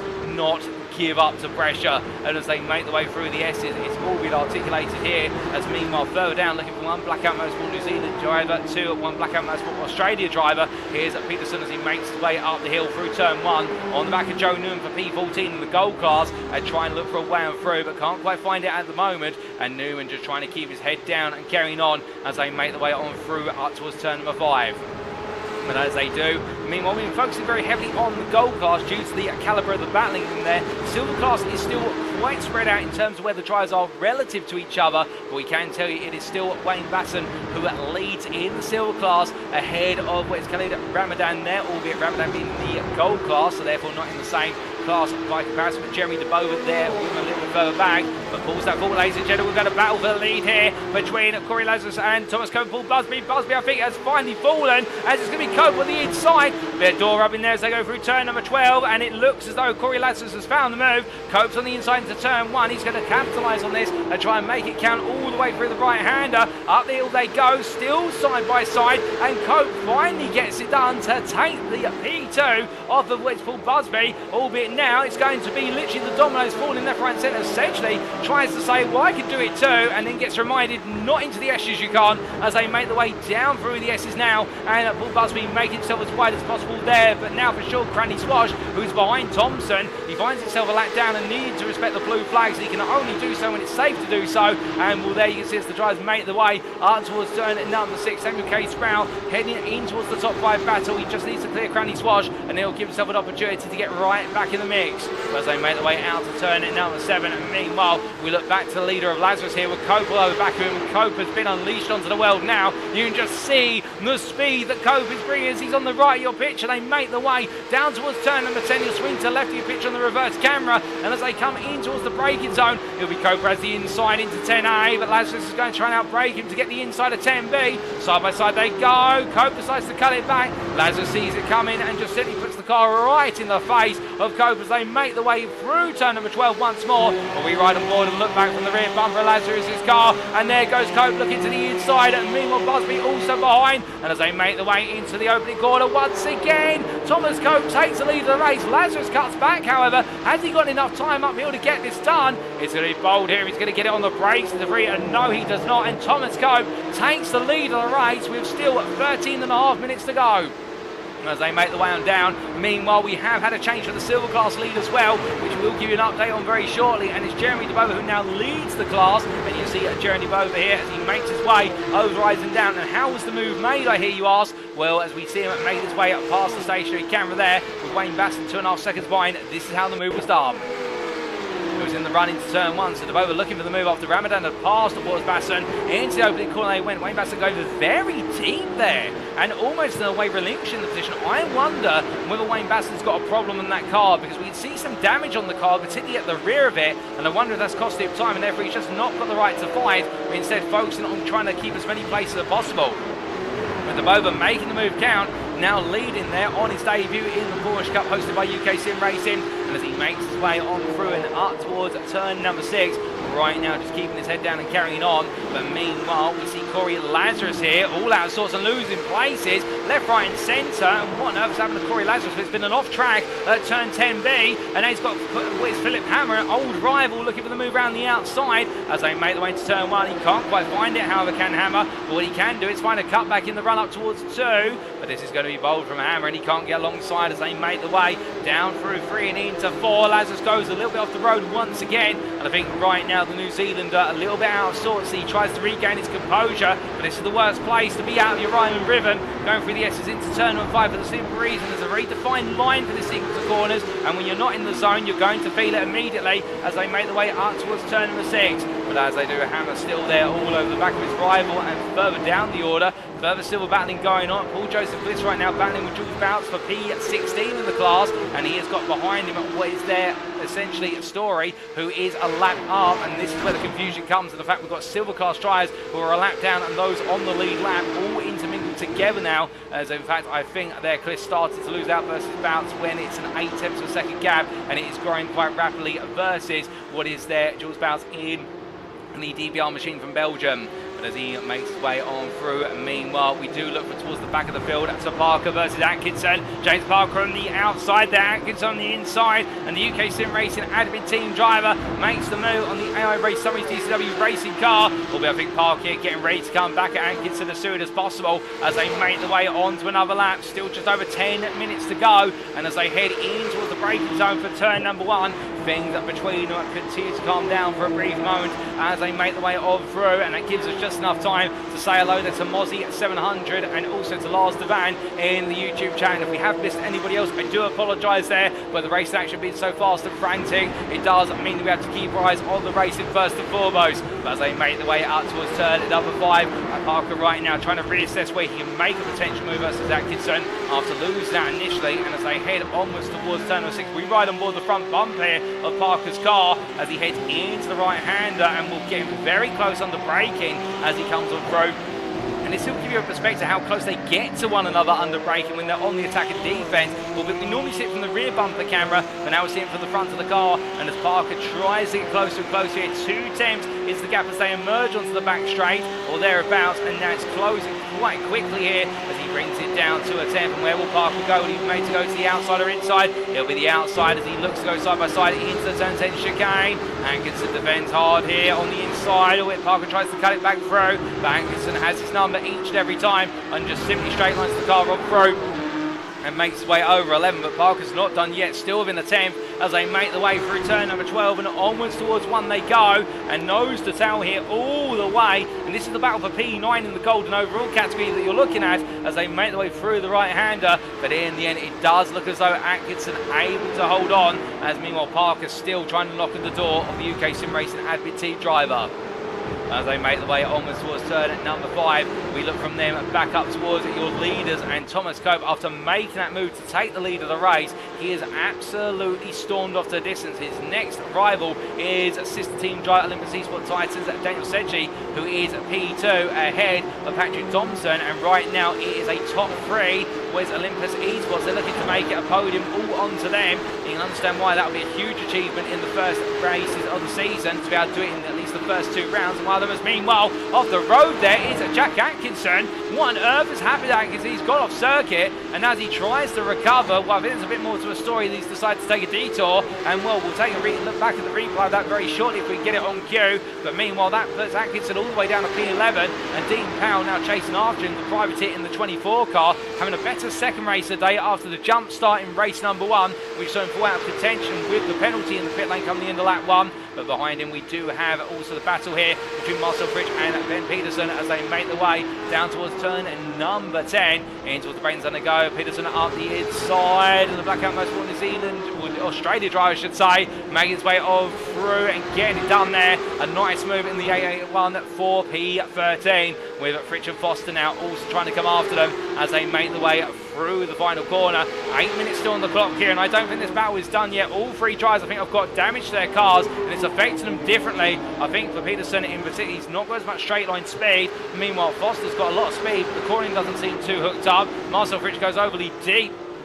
By comparison, loses out, but Nathan Foster takes P14, but the car definitely right now very unstable. I think that's why he's having to back off slightly, cover for the S's or push it to the limit and just pray that he doesn't lose the rear end. But either way right now, the Empire Motorsport 52 car is pressing on. Next target is Ben Peterson as they make their way up towards turn number 6. On the outside there is Didi Valaming and just lifting off the throttle and letting his rivals come on through.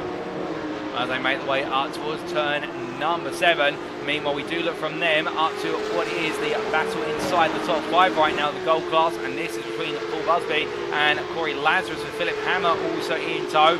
Battle for P4 through to P6 as they make the way onwards towards turn number 1 once more. It does look as though we've reached a little bit of status quo between the drivers here. Nobody really able to find an advantage on the other right now. But meanwhile, speaking of battles here, we'll race winner in the silver class and race 1 Cameron Smith now finds himself past what is there Dindi Belanger for P30, P11 in the silver class. He's trying to make more and more progress. His next target will be, I do believe, then it'll be Adam Greaveston, who we can see a little bit further up the road, 8 seconds up the road. But from them, we do have the battle here for it's P3 in the, in fact, it's P2, I should say, in the silver class. And this is Glenn Humberstone versus Wayne Basson, and Humberstone gets the move done, going through the chicane there, and Basson falls back. And again, I think right now we are seeing the number 9 FR20 Sim Racing driver having to manage a damaged car, and in doing so, is holding on to P3 in the silver class. He's got a gap to play with right now of 9 seconds to Story, who's P4 in class, who's just making his way across the timeline as we speak. So therefore he can afford just to cruise the car in the remaining 6 minutes, and so long as he doesn't lose more than a second a lap, he will be okay for that final spot at the podium based on the number of laps remaining. But we'll have to wait and see whether that plan plays out in practice as Glenn Humberstone pushes on. But Jeremy DeBola is long gone, 9 seconds up the road. Here he is in the number 14 car, and the DBR Betman Challenge driver feeling very confident right now, and I think just trying to bring the car home for silver class victory as he makes his way onto the back straight. Meanwhile, we look back to Jack Atkinson, who has got behind Dean Powell, trying to put the pressure on.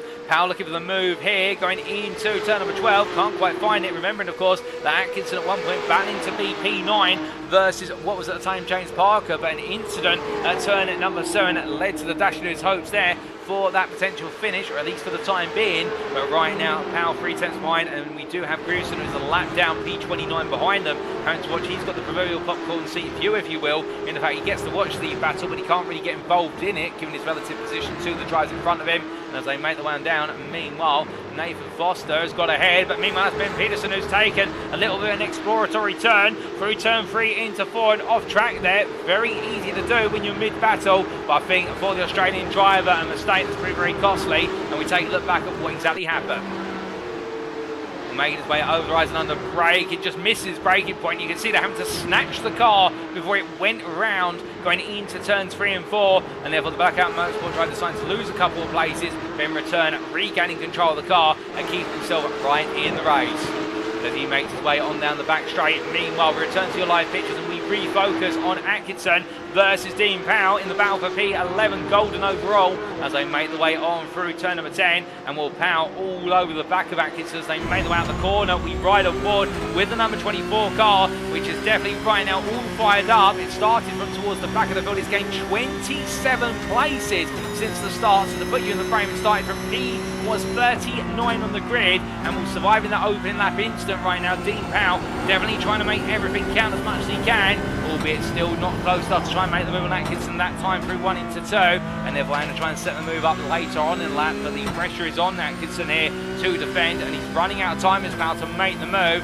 But be fair, it's in these closing minutes where the big mistakes and the big moves occur, and who out of these two will be able to hold on for the best of the rest spot outside the top 10. As they continue their charge up towards turn 6. Meanwhile, we do look from them up to Philipp Hammer, who has found his way past Corey Lazarus quite recently, has moved into P5 in the oval and gold categorisation as he makes his way on down, and this is how the move was made. Was coming out of turn number 1, and Lazarus going deep there as they made the way through, and then Hammer looking up the inside in towards turn number 3, and was side by side. They went through 4, but then Hammer being very bold there to hold the outside line, and Lazarus having to back off to provide the space in the sheet for them to go too wide, and then Hammer just able to inherit that lead position as they made the way into the right hand and kicked off the S's. As they make the way on our pictures now, live pictures, 3 minutes to go, onto another lap, onto lap number 21 of racing here today in the round 2 feature race. We're expecting at least one more lap after this one, if not another 2. Well, we do look to Daniel Sedgley right now, who does have behind him Patrick Thompson, the two Olympus Esports drivers, P3, P2 respectively, albeit Thomas Cope leading for Olympus Esports Vanguard as well. So it's Olympus Esports 1, 2, 3 at the moment as they push on, and we say hello there to Paul Lustow saying great racing tonight. Glad to hear you enjoying the racing, Paul, and we're very happy to have you joining with us and tuning in live. And indeed, if you're not subscribed to the UKSimRacing YouTube channel, definitely recommend to do so today. But another thing that we forgot to mention a little bit earlier on, ladies and gentlemen, is now that we're getting towards the end of the racing here today, Driver of the Day nominations are now open, and if you do want to vote for your Driver of the Day, something introduced in Season 6, you can do so by using the link available in the chat, which has just been posted by the UKSimRacing user. Click on that link, votes are open until midnight tonight, and do let us know who has caught your eye and been your Driver of the Day. And remember, the Driver of the Day doesn't get anything special, but they do get that little accolade to say they were the Driver of the Day of a given pair or single endurance round. And whether it's Daniel Sedgley or company, do let them know your thoughts, as we do see here the battle for P2 raging on. But behind, Samuel K. Sprout chasing after Corey Lansers, the Blackout Motorsport drivers, nose to tail right now. And I think just deciding who's going to be the lead one out of the two of them come the end of the race here, with what is 1.5 minutes still on the clock. So we will get another lap after this one. 2 laps to go, including the lap we're on. And as our drivers make the way on down, we've got a car going slowly there. That is Paul Joseph Clist, who's trying to stay clear with the blue flags waving as Aaron Tresler comes on through as one takes a place of a Clist. As a result, just seeing the space and opting to utilise it. Most of our battles now have started to subside to a degree, but as Dean Powell continues to try and find a way, past what is there, Jack Atkinson struggling to find it at the moment, and Atkinson continues to frustrate him as they make the way on through turn number 5. Coming up the hill they go, and meanwhile, in terms of places being exchanged, we are also hearing that there's been a change of position for what is, I do believe, P29. So Cameron Smith has found his way past what is Stephen Lathwell. Lathwell having an incident only moments ago, as we're to understand it, going into the S's. We do also have Chris France in the pit lane at the moment for a quick bit of repair work on the car. He's down in P36, although I think the car may actually be in the pit lane still waiting further repair work. In fact, we can confirm it's leaving the pit lane now as I look out my contact booth window. So a significant number of drivers affected, practically half the field affected by that open lap incident, and therefore it has split up proceedings. But meanwhile, speed of drivers have been split from one another. We'll right now find out a company behind. That is Chris Eddersford, who's chasing after Lee Deemer, albeit this is going to be a 4 overall position, not class position, as he looks up the inside of the gold class driver, does the 888 UKSimRacing admin team machine as he goes on through and gains the place, takes P24. But I think known today for Eddersford that he could have definitely had a win in the sprint race, given the fact he had the pace to do so, but it was a mistake that proved very costly. As they power their way on through and up towards turn number 10. Meanwhile, we look from them to Joe Newman right now, who in a heavily wounded car, white flag waving. Well, Daniel Lee comes on through with Khalid Ramadan having to slow down there on the exit of the final corner. Likely a slowdown as a result of track limit infringement at turn 10, based on our understanding of the automated track limit system. And Daniel Lee takes the place of Ramadan, but still trying to chase down Newman as they make their way through turn 3 into 4. But as they do, meanwhile, we look from them to the very front of the field, and here is Thomas Cove, who right now, after having to really brazenly make his way through the field, leads this race as he heads down through the final corner. It's going to be a 1-2-3 for Olympus Esports, with a Vanguard driver Thomas Cope taking the win in formation ahead of Daniel Sedgley and Patrick Thompson. It'll be Paul Busby P4 ahead of Philipp Hammer P5, Corey Lazarus P6 ahead of teammate Samuel Sproul P7, and it'll be Errol Coomans P8 ahead of James Parker, with Simon Bamber completing your top 10 shortly as he comes on through to take the final top 10 spot overall in gold class. And then we have a bit of time before we will see Jack Atkinson make his way to the checker flag. Best the rest in P11 ahead of Dean Powell and Nathan Foster as they finish all in a long line together, albeit Nathan Foster a bit further back as we see him making his way through the final corner. And it'll be Marcel Fritsch ahead of Ben Peterson as we see Fritsch there, and then Peterson coming on down the hill now. As the Blackout Motorsport driver creeps his way to the finish line. I think fuel running a bit critical. Joe Newman P16 and Khalid Ramadan, Danny Lee. And then there's your silver class winner, ladies and gentlemen. DBR Moment challenges Jeremy DeBova, who on his debut takes the win in the first feature race he competes in for the silver class. Glenn Humberstone finishes P2 in silver, and what will be the best part of 7 seconds clear of the third and final finisher in a wounded car, but limps home for P3 in silver class, Wayne Basson for FR20 Sim Racing. Those could be some pivotal points later in the season. Ahead of Steve Hobbs, his teammate, Chris Eddersford P5 in silver, P23 overall ahead of Lee Deemer, with Sean Adobe P6 And for Clicks Racers, he comes on through the Scotsman, and then it will be quite shortly after that, albeit a degree of time away, I do believe, it will be Jeremy Story who will be the last finisher of this race on effectively was the lead lap as he tries to sipe his way through the formation there of what is I believe the Olympus Esports team as they all make their way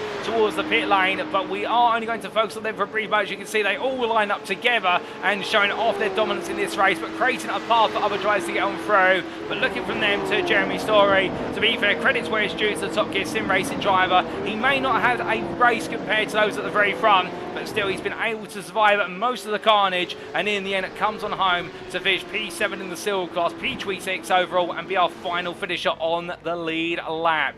But my goodness, ladies and gentlemen, what a race from start to finish. There was chaos, there was carnage on the opening lap, but also some absolutely phenomenal racing. And as we do see here, the Olympus Esports team making the way on down, and well, having to let other drivers come on through. Daniel Sedgey just behind them, Patrick Thompson as well, all taking a 1-2-3. We've not seen that in UK Sim Racing history in the Porsche Cup in terms of a 1-2-3 for a team or its team and sister teams locking out the podium. But here you've seen it today, and well, could that be the start of a story of the season? Could it be Olympus Esports who really turn it up a notch? But let's not forget in the silver class as well, as we do see the DBR change machine of Jeremy DeBow being led home by the DBR car of Jules Bout as they make the way into the pit lane. Jeremy DeBow absolutely keeping his cool to take the class victory, but Glenn Humberstone not too far behind in the end, and I think thinking that it could be the season for him, Humberstone to shine for ATEC Tech Racing. But as they all come on through, meanwhile, our drivers just creeping on through with Wayne Bassett as well, and there behind him, I think Steve Hobbs. But everyone definitely having mixed feelings about this race potentially. But just to remind you, that if you haven't seen a driver or two who has caught your eye and therefore you want to vote for them as your driver of the day, remember you can vote for your driver of the day using the link in the YouTube chat. We will repost it just now, and well, we say hello to Charles Boschel there, who's a podium lockout for We Are Olympus, and Aaron Trezor Motorsport saying the first lap was something. Indeed it was, but as we see some donuts being done there on the start finish line, let's take you through those race results subject to any stewards' inquiries, and here they are.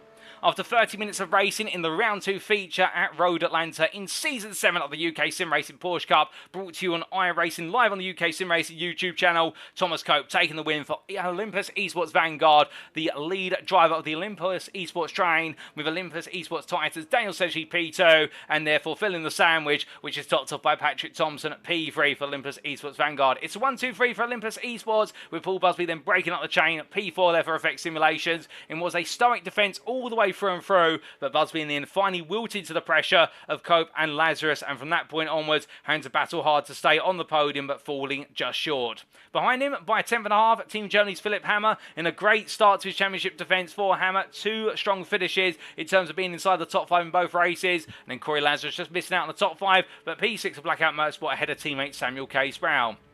Emil Cooman's P8 for Apex Missers, ahead of James Parker for AI Race Summaries with DCW Racing, and then Simon B. Bamber completed your top 10 there for UK Sim Racing admin team, ahead of Best the Rest Jack Atkinson, who fell off the pace right at the end of the race after that incident that turned 6 into 7. Dean Powell, P12, couldn't find his way past Atkinson in the end and had to stay at P12, with Nathan Foster, Marcel Fritsch and Ben Peterson completed your top 15, and then P16 Joe Nguyen ahead of Danny Lee, with Jeremy DeBova completing a run which took him P18 overall, but more importantly for him, the win in the silver class by the DBR Bowman Challenge driver. Congratulations to him, taking the win in the end by just shy of 10 seconds over Glenn Humberstone for ATEC Tech Racing. Wayne Basson at P20 completed the silver podium of DeBova, Humberstone and Basson, and the FR20 Sim Racing driver holding off Chris Edisford, well in fact holding off Steve Hobbs to line I should say, with Chris Edisford not too far away as well, and then Lee Deemer P23 at a difficult day for the fixed Auto Aberdare driver, with Sean Dobie P24 for Clicks Racing, and then Khalid Ramadan completing all the drivers who effectively finished on the lead lap. Finishing the lap down at Jeremy Story P26 for Top Gear Sim Racing, ahead of Sean Cranny Swash with Adam Grewson at P28. All these drivers been heavily affected by the open lap incident in the run out of turn number 5. And then we can see Eeyore Cos P29 for FTR Esports, ahead of Cameron Smith who completed the top 30. And then DDD Blaming P31 ahead of Stephen Lathwell, with Jules Bounce, Alistair Hatcher and Alex Hiscott's completing your top 35. And then carrying on there, the final drive to finish a lap down in total. Chris Rance, CS Sim Racing UK's driver, ahead of Aaron Tressler who finished 2 laps down, with Paul Joseph Cliss 2 laps down P38. And in completing the standings, Richard White 2 laps down as well, with the 3 retirees of Mark Jones, Lee Holmes and Craig Shield completing the standings there, and all of them will be classified as non-finishers as they did not complete half the race distance.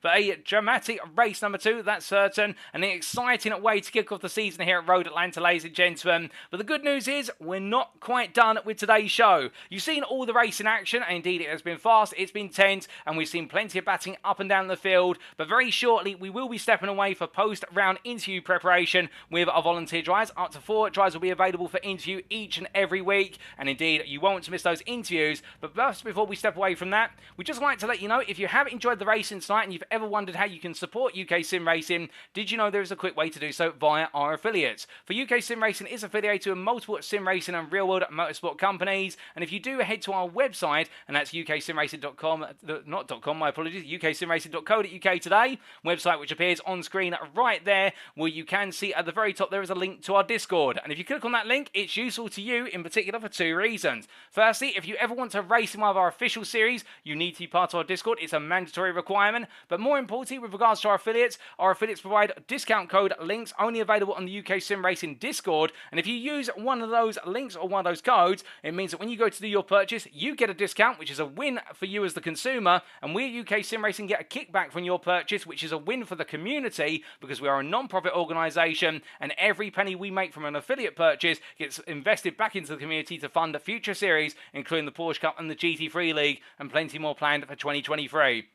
So do remember, a little purchase can go a long way in supporting UK Sim Racing. What can also go a long way right now is a breather for me whilst we get ready for our post-round interviews. We'll be back in approximately what will be 10 to 15 minutes time. Don't go anywhere, you won't want to miss them.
Alrighty, ladies and gentlemen, without further ado, it is time for post-round interviews with our 4 volunteer drivers. And today, we've got a mix of gold and silver drivers, 2 apiece, and we start off from hearing from our double gold winner for today, the Olympus Esports Vanguard driver of Thomas Cope, who just missed out on the perfect day by not quite able to take pole in qualifying, beaten to that post by Philipp Hammer. And then we'll be hearing from Jeremy Debova, our silver winner in the feature race, and also making it a top 10 in the sprint race. After it was a strong qualifying session for DBR Bowman Challenge. We're going back to the gold class for Effect Simulations Paul Busby, who was right in the thick of it from start to finish, and including the feature race with that stoic defence. Then Alex Hiscox in the silver class will wrap up our interviews for Team Wales. We'll get to his perspective from battling in the midfield of the silver class from at the start of today all the way through to the end.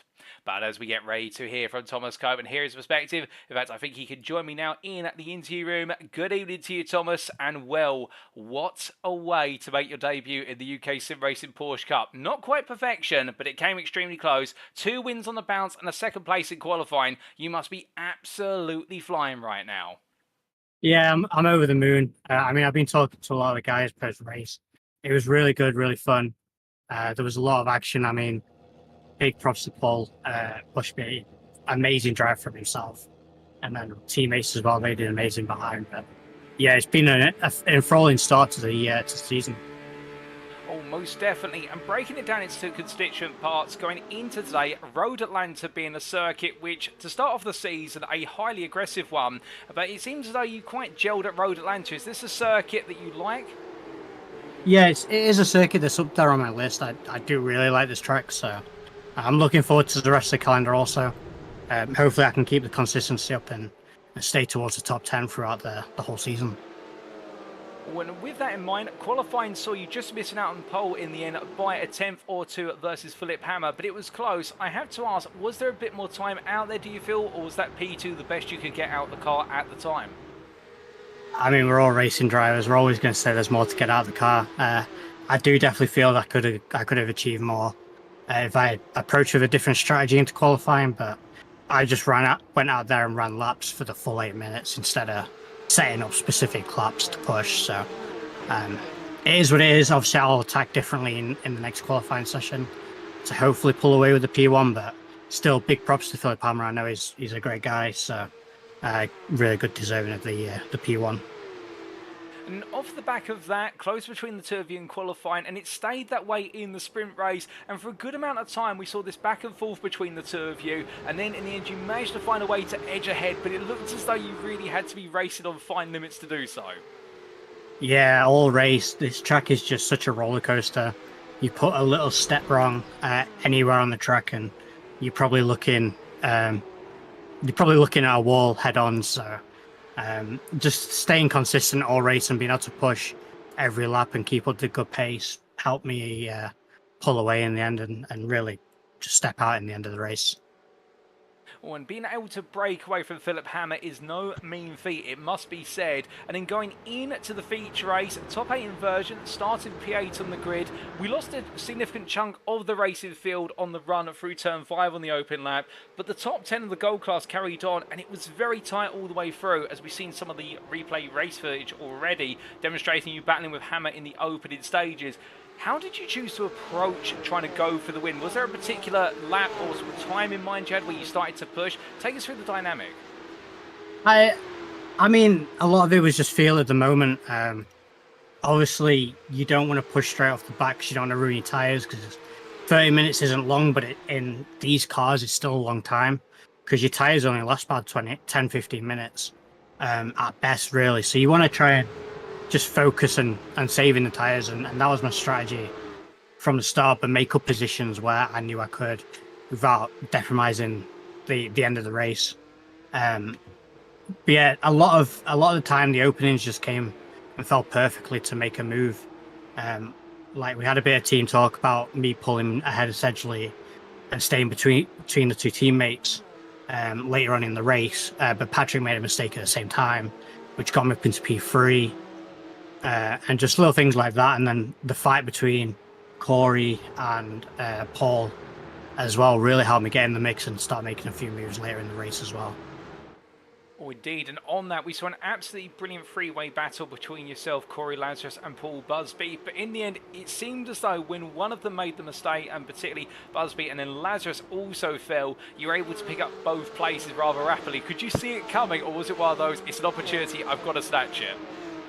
It was definitely one of the opportunity moments, and taking it where it lies. I mean, the strength you've got in this field, you can't let an opportunity slide. So anytime you see a little gap open, you've got to take it and go for the move. And luckily, the quality of drivers allowed for the move to be overtaken when it was initiated. And yeah, it was really good racing all the way around. 100%, and then to come on through to take the win and leading on home a 1-2-3 for Olympus Esports, you must be absolutely proud of not just your own achievements but the team with Daniel Sedgey and Patrick Thompson P2, P3. Yeah, it was a mega result from those guys as well. I know the move they made was a good hard move towards the end of the race, but it's all racing. I'm happy for my teammates to come and join me up at the top three sets for the feature race. So hopefully we can keep it up as a team and really show up against other races and hopefully have another couple of 1-2-3s throughout the championship. Well, speaking of upcoming races, next week for round 3, we make our way to Spa-Francorchamps, the first endurance race round of the season. How are you feeling for the 45-minute test of Belgian tarmac? I mean, you're never too ready for Spa. It's always a different curveball every time you attend that racetrack. So looking forward to racing there once again. And we'll just play it by ear and go for it when we get there. So it's going to be a fun endurance race. I know there's a lot of talent that's going to make the racing really close. And obviously the big Camel Straight is just going to bring everyone together to really spice up the whole race. Well, we do look forward to yourself and the team in Belgium next week. But before we do let you go, Thomas, is there anybody you'd like to give a shout out or thank you to live on the broadcast this evening? Yeah, just the whole UKSimRacing Discord and admins. Amazing job getting this all set up and getting going. Yourself for the broadcast, I'm looking forward to watching it back in the end. I know what a good job you do. Obviously, the team Olympus getting us set in the league and getting us running to really compete. All the team sponsors, so Grip Engineering, HSR Autos, IMB Racewear, for even getting us on the track and getting us racing. And just everyone in and around Olympus Esports who puts in the work and everything behind the scenes. They all know who they are. They're doing an amazing job. Well, Thomas, it's been an absolute pleasure to have you join me in the interview room. Congratulations on the double win in overall and gold class today. And well, we look forward to seeing if you can make it continue at Spa-Francorchamps in a week's time. Thank you very much. All the best. So hearing there from Thomas Cope, our double gold winner on his debut today and really laying down a marker. And interesting to hear his thoughts in particular there on the tyre life of the 992 Cup car, saying there's only really a 10 to 15 minute window. And I think that goes to show you how narrow the window is for being able to use the tyre at its maximum pace versus when it starts to fall off and having to manage that lower spectrum pace. And Cope was able to do that very well today in the feature race in order to pick the right time to capitalise on the battle in between what was Corey Lazarus and Paul Busby to take the lead, and after doing so on the third time of trying, never look back. And also the beaming pride from him and the fact it was a 1-2-3 for Olympus Esports with two members of Vanguard, himself and Patrick Thompson, sandwiching the Titan driver Daniel Sedgey on the podium. And will they be looking to try and make it another 1-2-3 at least once or twice more this season, in his own words? And could that happen at Spa? We'll find out then, but they've definitely put down a marker. But as we now come on to our second interview of today, it's going to be none other than Jeremy DeBova, our silver class winner in the feature race, and a driver who definitely gave it his all throughout today, albeit I think a bit of difficulties in the sprint. But as he gets ready to join me in the interview room, we'll get to hear his perspective on what was a set of races where the pace grew as time went on, and well, his thoughts on battling in that midfield of the silver class as well, and his debut in the series. But as he gets ready to join me now, in fact, he does join me in the interview room. Good evening to you, Jeremy. I know it's been some time since we've last spoke, but it's great to see you out on circuit once again. And what a way to make your debut in the UKSimRacing Porsche Cup. A win in the feature and also P8 in the sprint racing class. You must be absolutely pleased. Hello, Paul. First of all, great to see you off to hear you again.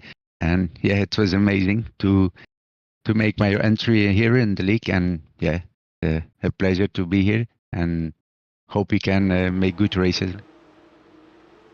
Oh, indeed, and great racing from yourself today. Starting off with qualifying, P5 in class, P24 overall. How was qualifying from your perspective?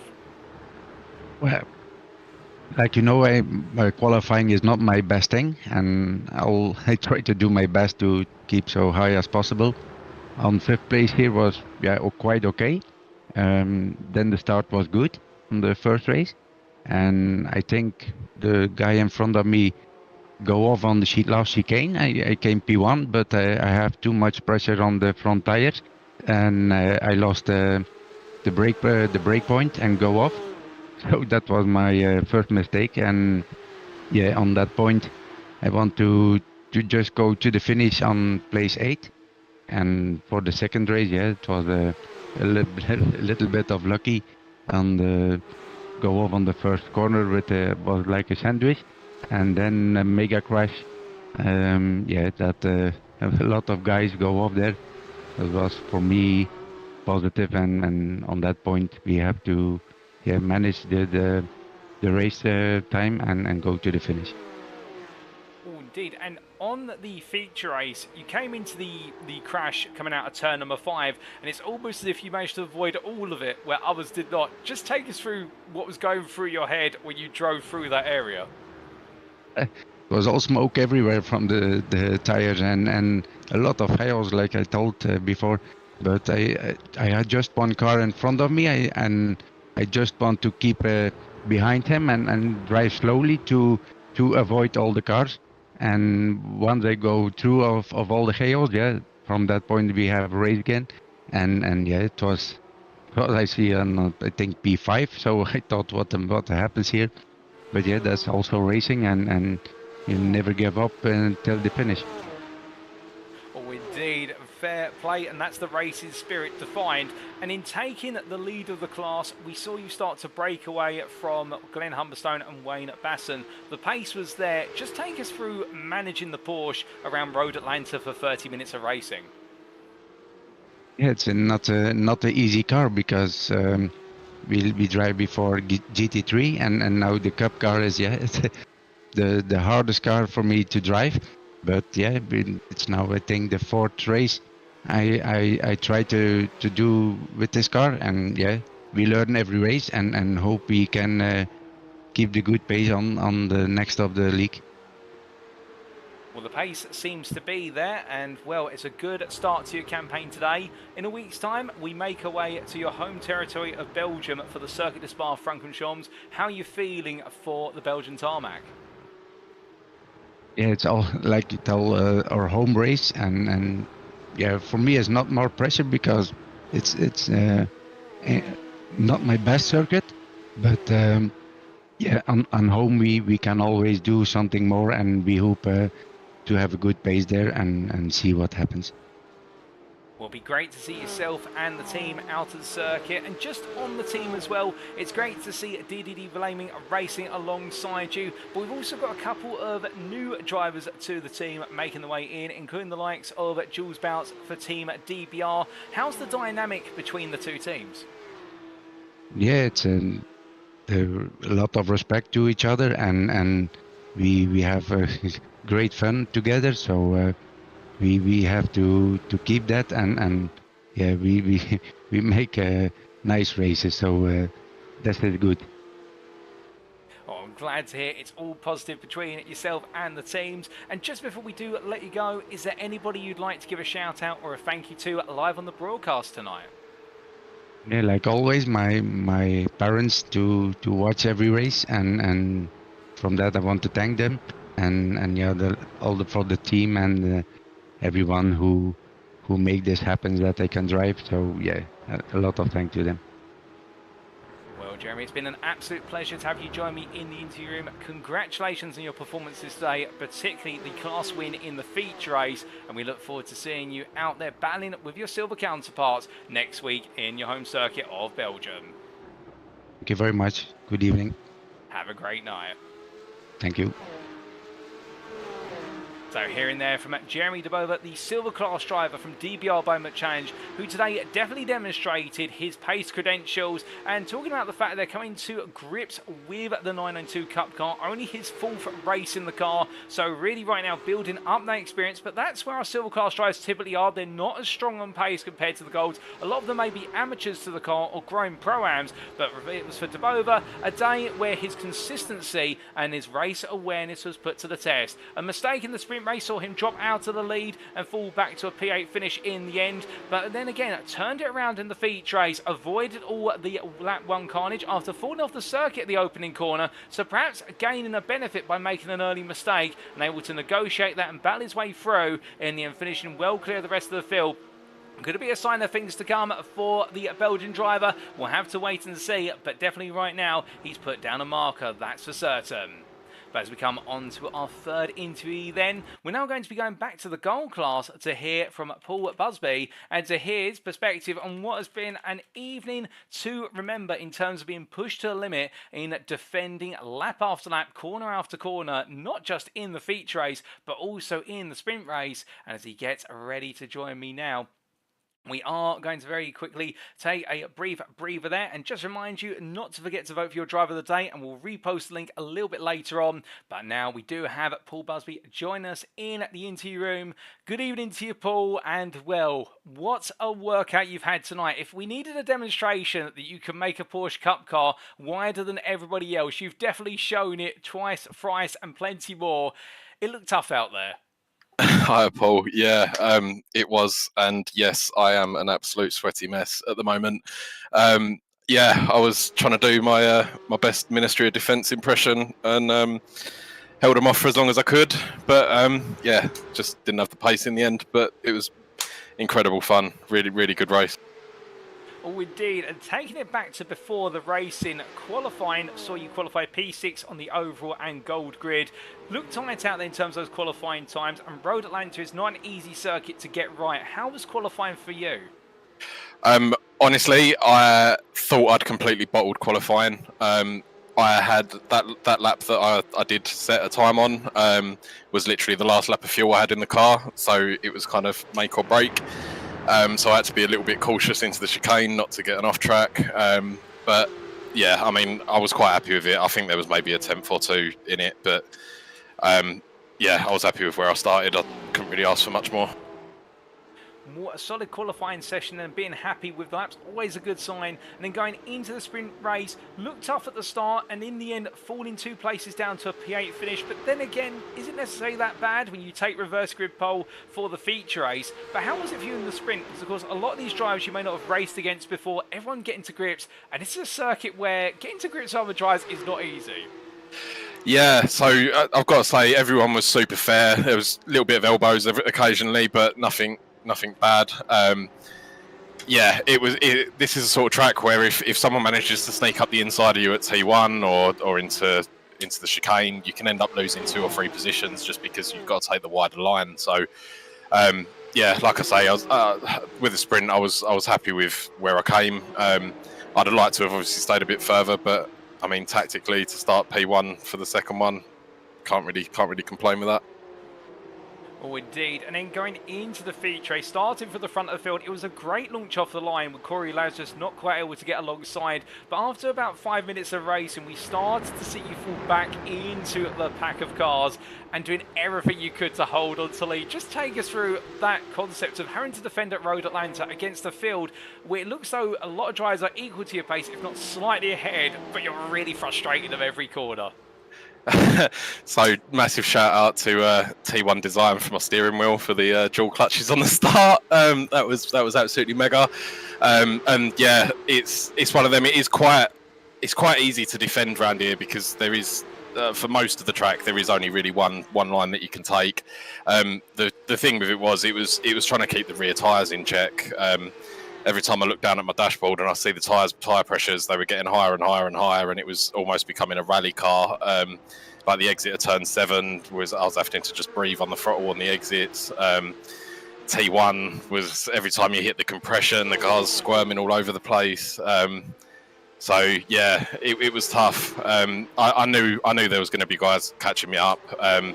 I didn't get to do much practice for this. I'm not normally a P Cup driver. I'm an LMP2 guy. But I've seen the previous broadcasts and kind of wanted to get involved, so thought I'd give this a bash, and I'm glad I did. It was absolutely mega, really, really good racing. Well, I can definitely say we're happy to have you on the grid, and I can see a number of people in the YouTube chat cheering on for you time and time again. But with that in mind, and falling out of the top 3 places for the remainder of the race, we saw you battling for P4 and holding on versus Philipp Hammer. And there's one thing we like to say in Porsche Cup is there's 2 things that's certain in the feature race. 1, the tyres are going to go off at some point, and 2, Philipp Hammer is going to try and find his way through. But you managed to keep him at bay to the checker flag. Yeah, again, every time I looked at the relative, it was coming down about 4 tenths every lap, and I was praying for the white flag, and thankfully it came just in time. So I just about had enough. I think if there'd have been one more lap, he would have got me. So yeah, really happy with kind of keeping him behind. I know how quick he was. I know he won the championship last season. So yeah, to finish ahead of him, I've got to be quite proud of that. Well, most definitely, and well, 2 solid results today, and next week we head to Belgium for the Circuit de Spa-Francorchamps endurance round. How are you feeling for the Belgian circuit? So anyone that knows me knows that Spa is my second home. I absolutely love Spa. I cannot wait to get my teeth into that, and really want to put on a good show, really. Now that I've seen the competition and I know what I'm up against, hopefully ruffle some more feathers and try and get a podium next time. Well, we do look forward to seeing whether you can pull that off in a week's time. But just before we do let you go, Paul, is there anybody you'd like to give a shout out or a special mention to live on the broadcast this evening? Yeah, I've got a few people. So I want to give a shout out to Roxanne, who organised the league. She's done a fantastic job organising it. I want to give you a shout out because now my whole team are calling me the Roadblock, which is a first for me. So thanks for that. And I obviously want to give a massive shout out to everyone at Effect Simulations. If anyone wants a beautiful carbon fibre rig, go and check out effectsimulations.com. Thank you very much, Paul. Well, Paul, it's been an absolute pleasure to have you join me in the interview room. Congratulations on your brilliant driving today and the defensive masterclass. And we do look forward to seeing you out on circuit in a week's time at Spa-Francorchamps. Thanks a lot, Paul. Take care, mate. You too. All the best. So here and there from an absolutely pleased, if not quite exhausted, Paul Busby, as we see him there almost losing the car on the exit of turn number 12 in the replay of the feature race, and really there going to show a lot of positivity today, and surprised somewhat by his qualifying, talking about the fact he felt as though he'd spoiled qualifying, but P6 on the grid, falling back slightly in the sprint race, but still a bit of a tactical fall back in the end, albeit not planned, but 9 P8 would give him reverse grid pole, and therefore you do want to get as many points as possible, but it's always a fallback measure, and he implemented that to be on pole for the second race of the day and dug him very deep all the way through, but in the end his rivals were able to find the way on around, albeit not without taking a lot of life out of their tyres, but with Thomas Cove and Corey Lazarus making the way through, and there's all about trying to hold on for as long as possible, and in the end Busby able to hold on to P4 at the finish and holding off Philipp Hammer, which is no mean feat. And I mean, it definitely goes to show that he may not be the fastest out there, at least currently on paper. We'll have to see whether things turn around at Spa, his second home, but he's definitely going to be one of those drivers that if you find yourself behind him, you're going to be there for a very long time, and he will become a rolling roadblock, the equivalent in Porsche Cup of Jarno Trulli from Formula 1 perhaps. But we're at that, ladies and gentlemen. That takes us from our third interview to our final interview of today, and we're going to be going back to the silver class for a word with Alex Hiscox, the silver class driver who found himself in the midfield of both the sprint and feature race battles, but definitely enjoying it out there by the looks of things. And we get ready to have a word with him very shortly, as in fact he's ready to talk to us now. And well, without further ado, he joins me in the interview room. Good evening to you, Alex, and what a good day of results for yourself. P7 in qualifying, P7 in the sprint race, and P13 in the feature, albeit with the carnage of lap 1 really shaking up the field. Looks as though it was a strong start to your season. It was a bit of a bad day in the office, to be honest with you. We had a good race for the sprint, and then in the feature there was that unfortunate incident in lap 1. And then after that, my tyres were completely ruined. And then there was another unfortunate incident later on that my legal team have advised me not to make any comment on whatsoever. So I can't talk about that, Paul, I'm afraid. But then we had a recovery for the rest of the race. Unfortunately, we went back to the pits for a fast repair and sped in the pits. So I think I need to talk to the stewards. I think the cones were in the wrong place because I don't know how that's happened. So I had to then go back and do a stop and go. But after that, it wasn't too bad. Oh, goodness me. Well, it sounds like a feature to forget in reality, but focusing on some of the positives, qualifying was quite tight in the silver class, with yourself achieving P28 overall, P7 in the class. For you, in terms of how the lap time came about and whatnot, was it a lap you were pleased with, or do you feel as though there's a bit more time out there? I feel like there was more time that I could have squeezed out of it. It was a pretty okay lap time. I've been practicing for the last few days, but I haven't been able to get close to the front of the grid in terms of silvers, and of course nowhere near the 19s that the golds have been getting. But I thought it was a good showing. Well, translating that into the sprint race, going green and well for yourself, starting right in the middle of the field. We saw a lot of battling through the opening couple of corners, but most drivers able to make it on through clean and staying where you were for most of the race. It looked as though every time you made a place, one would be lost. Was it back and forth between yourself and those around? Just take us through how the sprint race played out. Oh, I can't really remember a lot, to be honest. It was just chaos for the entire time, and I was white-knuckling it the whole way. But yeah, it was quite respectful racing for everyone. You are right, you'd get one, and then someone would come up behind you was faster, and they'd have you as well. So it was quite chaotic. I was quite glad for the 12 minutes to be over, to be honest. With that chaos and the 12 minutes, it's over quite quickly in the end, but then coming on to the feature race, starting from 23rd on the grid, and come the exit of turn number 5, it ended in tatters for many a driver. Where were you in all the carnage? In the middle, and then I got clipped by someone who was coming back onto the track, and then I ended up in a wall. I don't think I came out as bad, anywhere near as bad as a lot of the other drivers there, so I was quite lucky. It's just a shame what happened in the next lap. Well, it was very unfortunate, but putting the misfortune aside, from that perspective of when you're knocked down and you have to keep getting back up in a race, and like you say, having to come into the pits to take a stop and a go in the end after the pit lane speed infringement, what keeps you motivated? What goes through your mind to say, right, you know what, head down, forget about what's happened, let's just keep pushing on? It's my first league. It's my first time doing any kind of league racing. I was having a great time. I knew that I'd be able to get some positions back if I just kept on going. I don't give up when I'm in officials either. If I'm behind, I just crack on and I'll see what I get at the end, and that's what I did here. So I ended up not doing as bad as if I had given up earlier on. So I was glad to have carried on after the unfortunate set of incidents that occurred. Well, that's an absolutely great spirit to have, and indeed, I think you'll be setting a bit of a role model to anybody tuning in who may be suffering from similar circumstances when they do go racing in a league or in iRacing officials. But looking ahead now to next week, round 3 Caesars visit Belgium, and with that, the Circuit de Spa-Francorchamps. How are you feeling for the legendary circuit?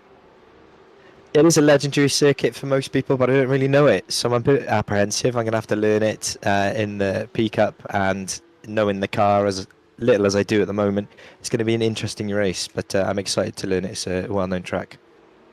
And looking ahead to the wider season, are there any rounds in particular which you're looking at and thinking, this is my circuit, this will be my time to shine? Absolutely not. If I shine at anything, it'll be a pleasant surprise. Oh dear, well we do look forward to seeing how you get on in Spa-Francorchamps in a week's time, but just before we do let you go, Alex, is there anybody you'd like to give a shout out or thank you to live on the broadcast this evening? Firstly, Paul, yourself, your commentary is absolutely class. You're able to do the colour and the play-by-play for the entire hour and a half. How you still have a voice, I have got absolutely no idea. And then Roxanne for organising this all. It's been a fantastic experience, all the way up to the legendary first race that we've had. And then I'd also like to just say that the stewards for UKSimRacing, they do a really fantastic job. It's so good, actually, that my team have sent up some bottles of wine and beer up to their office, not to sway any decisions, but just to let them know that I think very highly of them, and they should bear that in mind. Oh dear me. Well, with that, Alex, it's been an absolute pleasure to have you join me in the interview room. Congratulations on your results today, and we look forward to seeing plenty more from you in a week's time in Belgium. Cheers, Paul. Thank you, mate. All the best. So hearing there from Alex Hiscox, and well, there with regards to the instance in the second race, definitely quite a bit to be dissected after the race has cooled down, and they should start to get their lenses over the instance that occurred there. But still, that's why we have post-round shielding. Indeed, all our drivers are encouraged to submit any infringements or infractions that they're concerned about to the stewards, which enables us to improve the racing at UK Sim Racing evermore beyond the standard it's already at, even though it's already at a very high standard. But going on to Alex Hiscox's interview and the racing in general, in qualifying, find himself with a bit more time out there perhaps, but still happy with that achievement of P7, P28 overall. And in the sprint race, with all the chaos of the 12 minutes, really just grateful for the race to end. And you can understand that perspective and the fact it's a very short race, but when races are short, everybody's pushing so hard in order to even. Every time you gain a place, you're normally very vulnerable to losing a place, and that's why he finished where he started effectively, albeit gaining 5 places overall. And then the feature race, which just didn't work out, but even despite the multiple instances, some of them being instances he got embroiled in, and others instance of what seemed to be very isolated to himself, all the way through, keeping that stiff upper lip approach of keeping your head down and just focusing on what you can do. And there's always points out there which you can pick up towards the end of the race, as we do see him battling with Richard White here on the pictures as they make their way into turn number 12. And that's the attitude which many a driver will have taken from today, in terms of knowing that sometimes when it doesn't work out, when the going gets tough, the tough get going. And Alex Hiscox is going to be one of the toughest drivers out there for Team Wales, I get the feeling, through this season. But with that, ladies and gentlemen, that concludes all of our interviews for today. And we'd like to say thank you to all 4 of our drivers who volunteered their time. We heard firstly from Thomas Cope from Olympus Esports Vanguard, the double winner in the gold class and overall, with Jeremy DeBoer being our second interviewee for DBR Bowman Challenge, the silver winner in the feature race, and also putting the top 10 together in the sprint race. We also then had Paul Busby for Effect Simulations, absolutely enjoying the defensive and battling aspects of today, making it 2 top 10 finishes in the gold class, including a P4 in the feature. And then lastly, most recently, the number 2 driver, Alex Hiscox, in the silver class of Team Wales, with a top 10 in the sprint race. Couldn't quite make things work out in the feature race, but still looking ahead to what lies in wait in the weeks to come. But with that, ladies and gentlemen, we'd also like to take a quick moment to remind you that if you haven't already voted for your driver of the day, the vote closes at midnight tonight, British Summertime or Universal Coordinated Time +1, so that's BST or UTC +1. The link has been reposted once again there in the YouTube chat, and remember, you can vote for your driver of the day there. Let us know who really shone high in your eyes as we now get ready to wrap up. So with that, thank you very much for watching, and if you have enjoyed today's show and you want to know more about the UK Sim Racing community, perhaps you're sat there right now thinking, well, I absolutely love watching this racing and I want to be on the grid for a future series. Tell me more about these series. Well, firstly, we'd recommend that you do head to our official website. That's uksimracing.co.uk today. You saw it a little bit earlier on in the broadcast, and that's where you can find out all the latest information about our series, about the organisation and what we do on both the virtual and real motorsporting circuit. Alternatively, if you don't want to go to our website and perhaps you're more of a social media person, you can follow us on Twitter at twitter.com/UKSimRacing_, where you can keep up to date all the latest trials and escapades of the official UK Sim Racing esports teams. We'd also like to take a moment to give a big thank you to our affiliates, including Swelling Meta Sim Racing Coaching. And well, with regards to Swelling Meta Sim Racing Coaching, Swelling Meta is the creator of the Motor Racing Checklist. His coaching can help take your sim racing trying to the next level. Whether you're looking to gain a 10th, improve your approach to the racing line, or develop your consistency, Swelling Meta has a coaching course to meet your needs. Plus, with Swelling being a multi-time champion of official iRacing series, including the 2021 PSCC, you know you're receiving coaching from the very best in the industry. We also have Race Anywhere, the provider of curated sim racing equipment, and to only stock products that represent excellent value for the sim racing community. We then have Demon Tweaks, the provider of the most complete and innovative motorsport product range available worldwide. So no matter what your level of discipline, Demon Tweaks can help drive you to realise your motorsport ambitions. We also have SimLab, the leading manufacturer of high quality sim racing related hardware. As a proud partner of Mercedes-AMG Petronas Esports, SimLab aims to enhance virtual racing experiences with uncompromising solutions that push the boundaries of esports, and with in-house engineering and production facilities which combine Dutch design and high-end craftsmanship, SimLab is the go-to brand for quality sim racing rigs. And lastly, Amazon. Any company striving to be the Earth's most customer-centric company, the Earth's best employer, and the Earth's safest place to work through the provision of concepts pioneered by Amazon, including but not limited to Amazon Prime, Amazon Alexa, and Amazon Fire TV. But with that, ladies and gentlemen, our drivers will be on fire right now and getting ready to make their way over to Belgium for the third round of the season. It's week 2 next time out, and on the Thursday, the 6th of July, we'll be descending on the legendary Belgian circuit of the first endurance race round of the season. We'll give you an update on the championship standings at the head of the next broadcast before we go racing, and we'll do that all the way through the season up to the season finale. So don't worry the fact you haven't seen the championship points right now. We'll carry on the story there in a week from now. But until then, we've been UK Sim Racing. I've been your host and commentator, Paul TX141 Walsh, also known as Britain a Spit, depending on what media you follow me on. And until next time, remember to stay safe, stay well, stay smiling, but most importantly, remember to stay on track. Good night.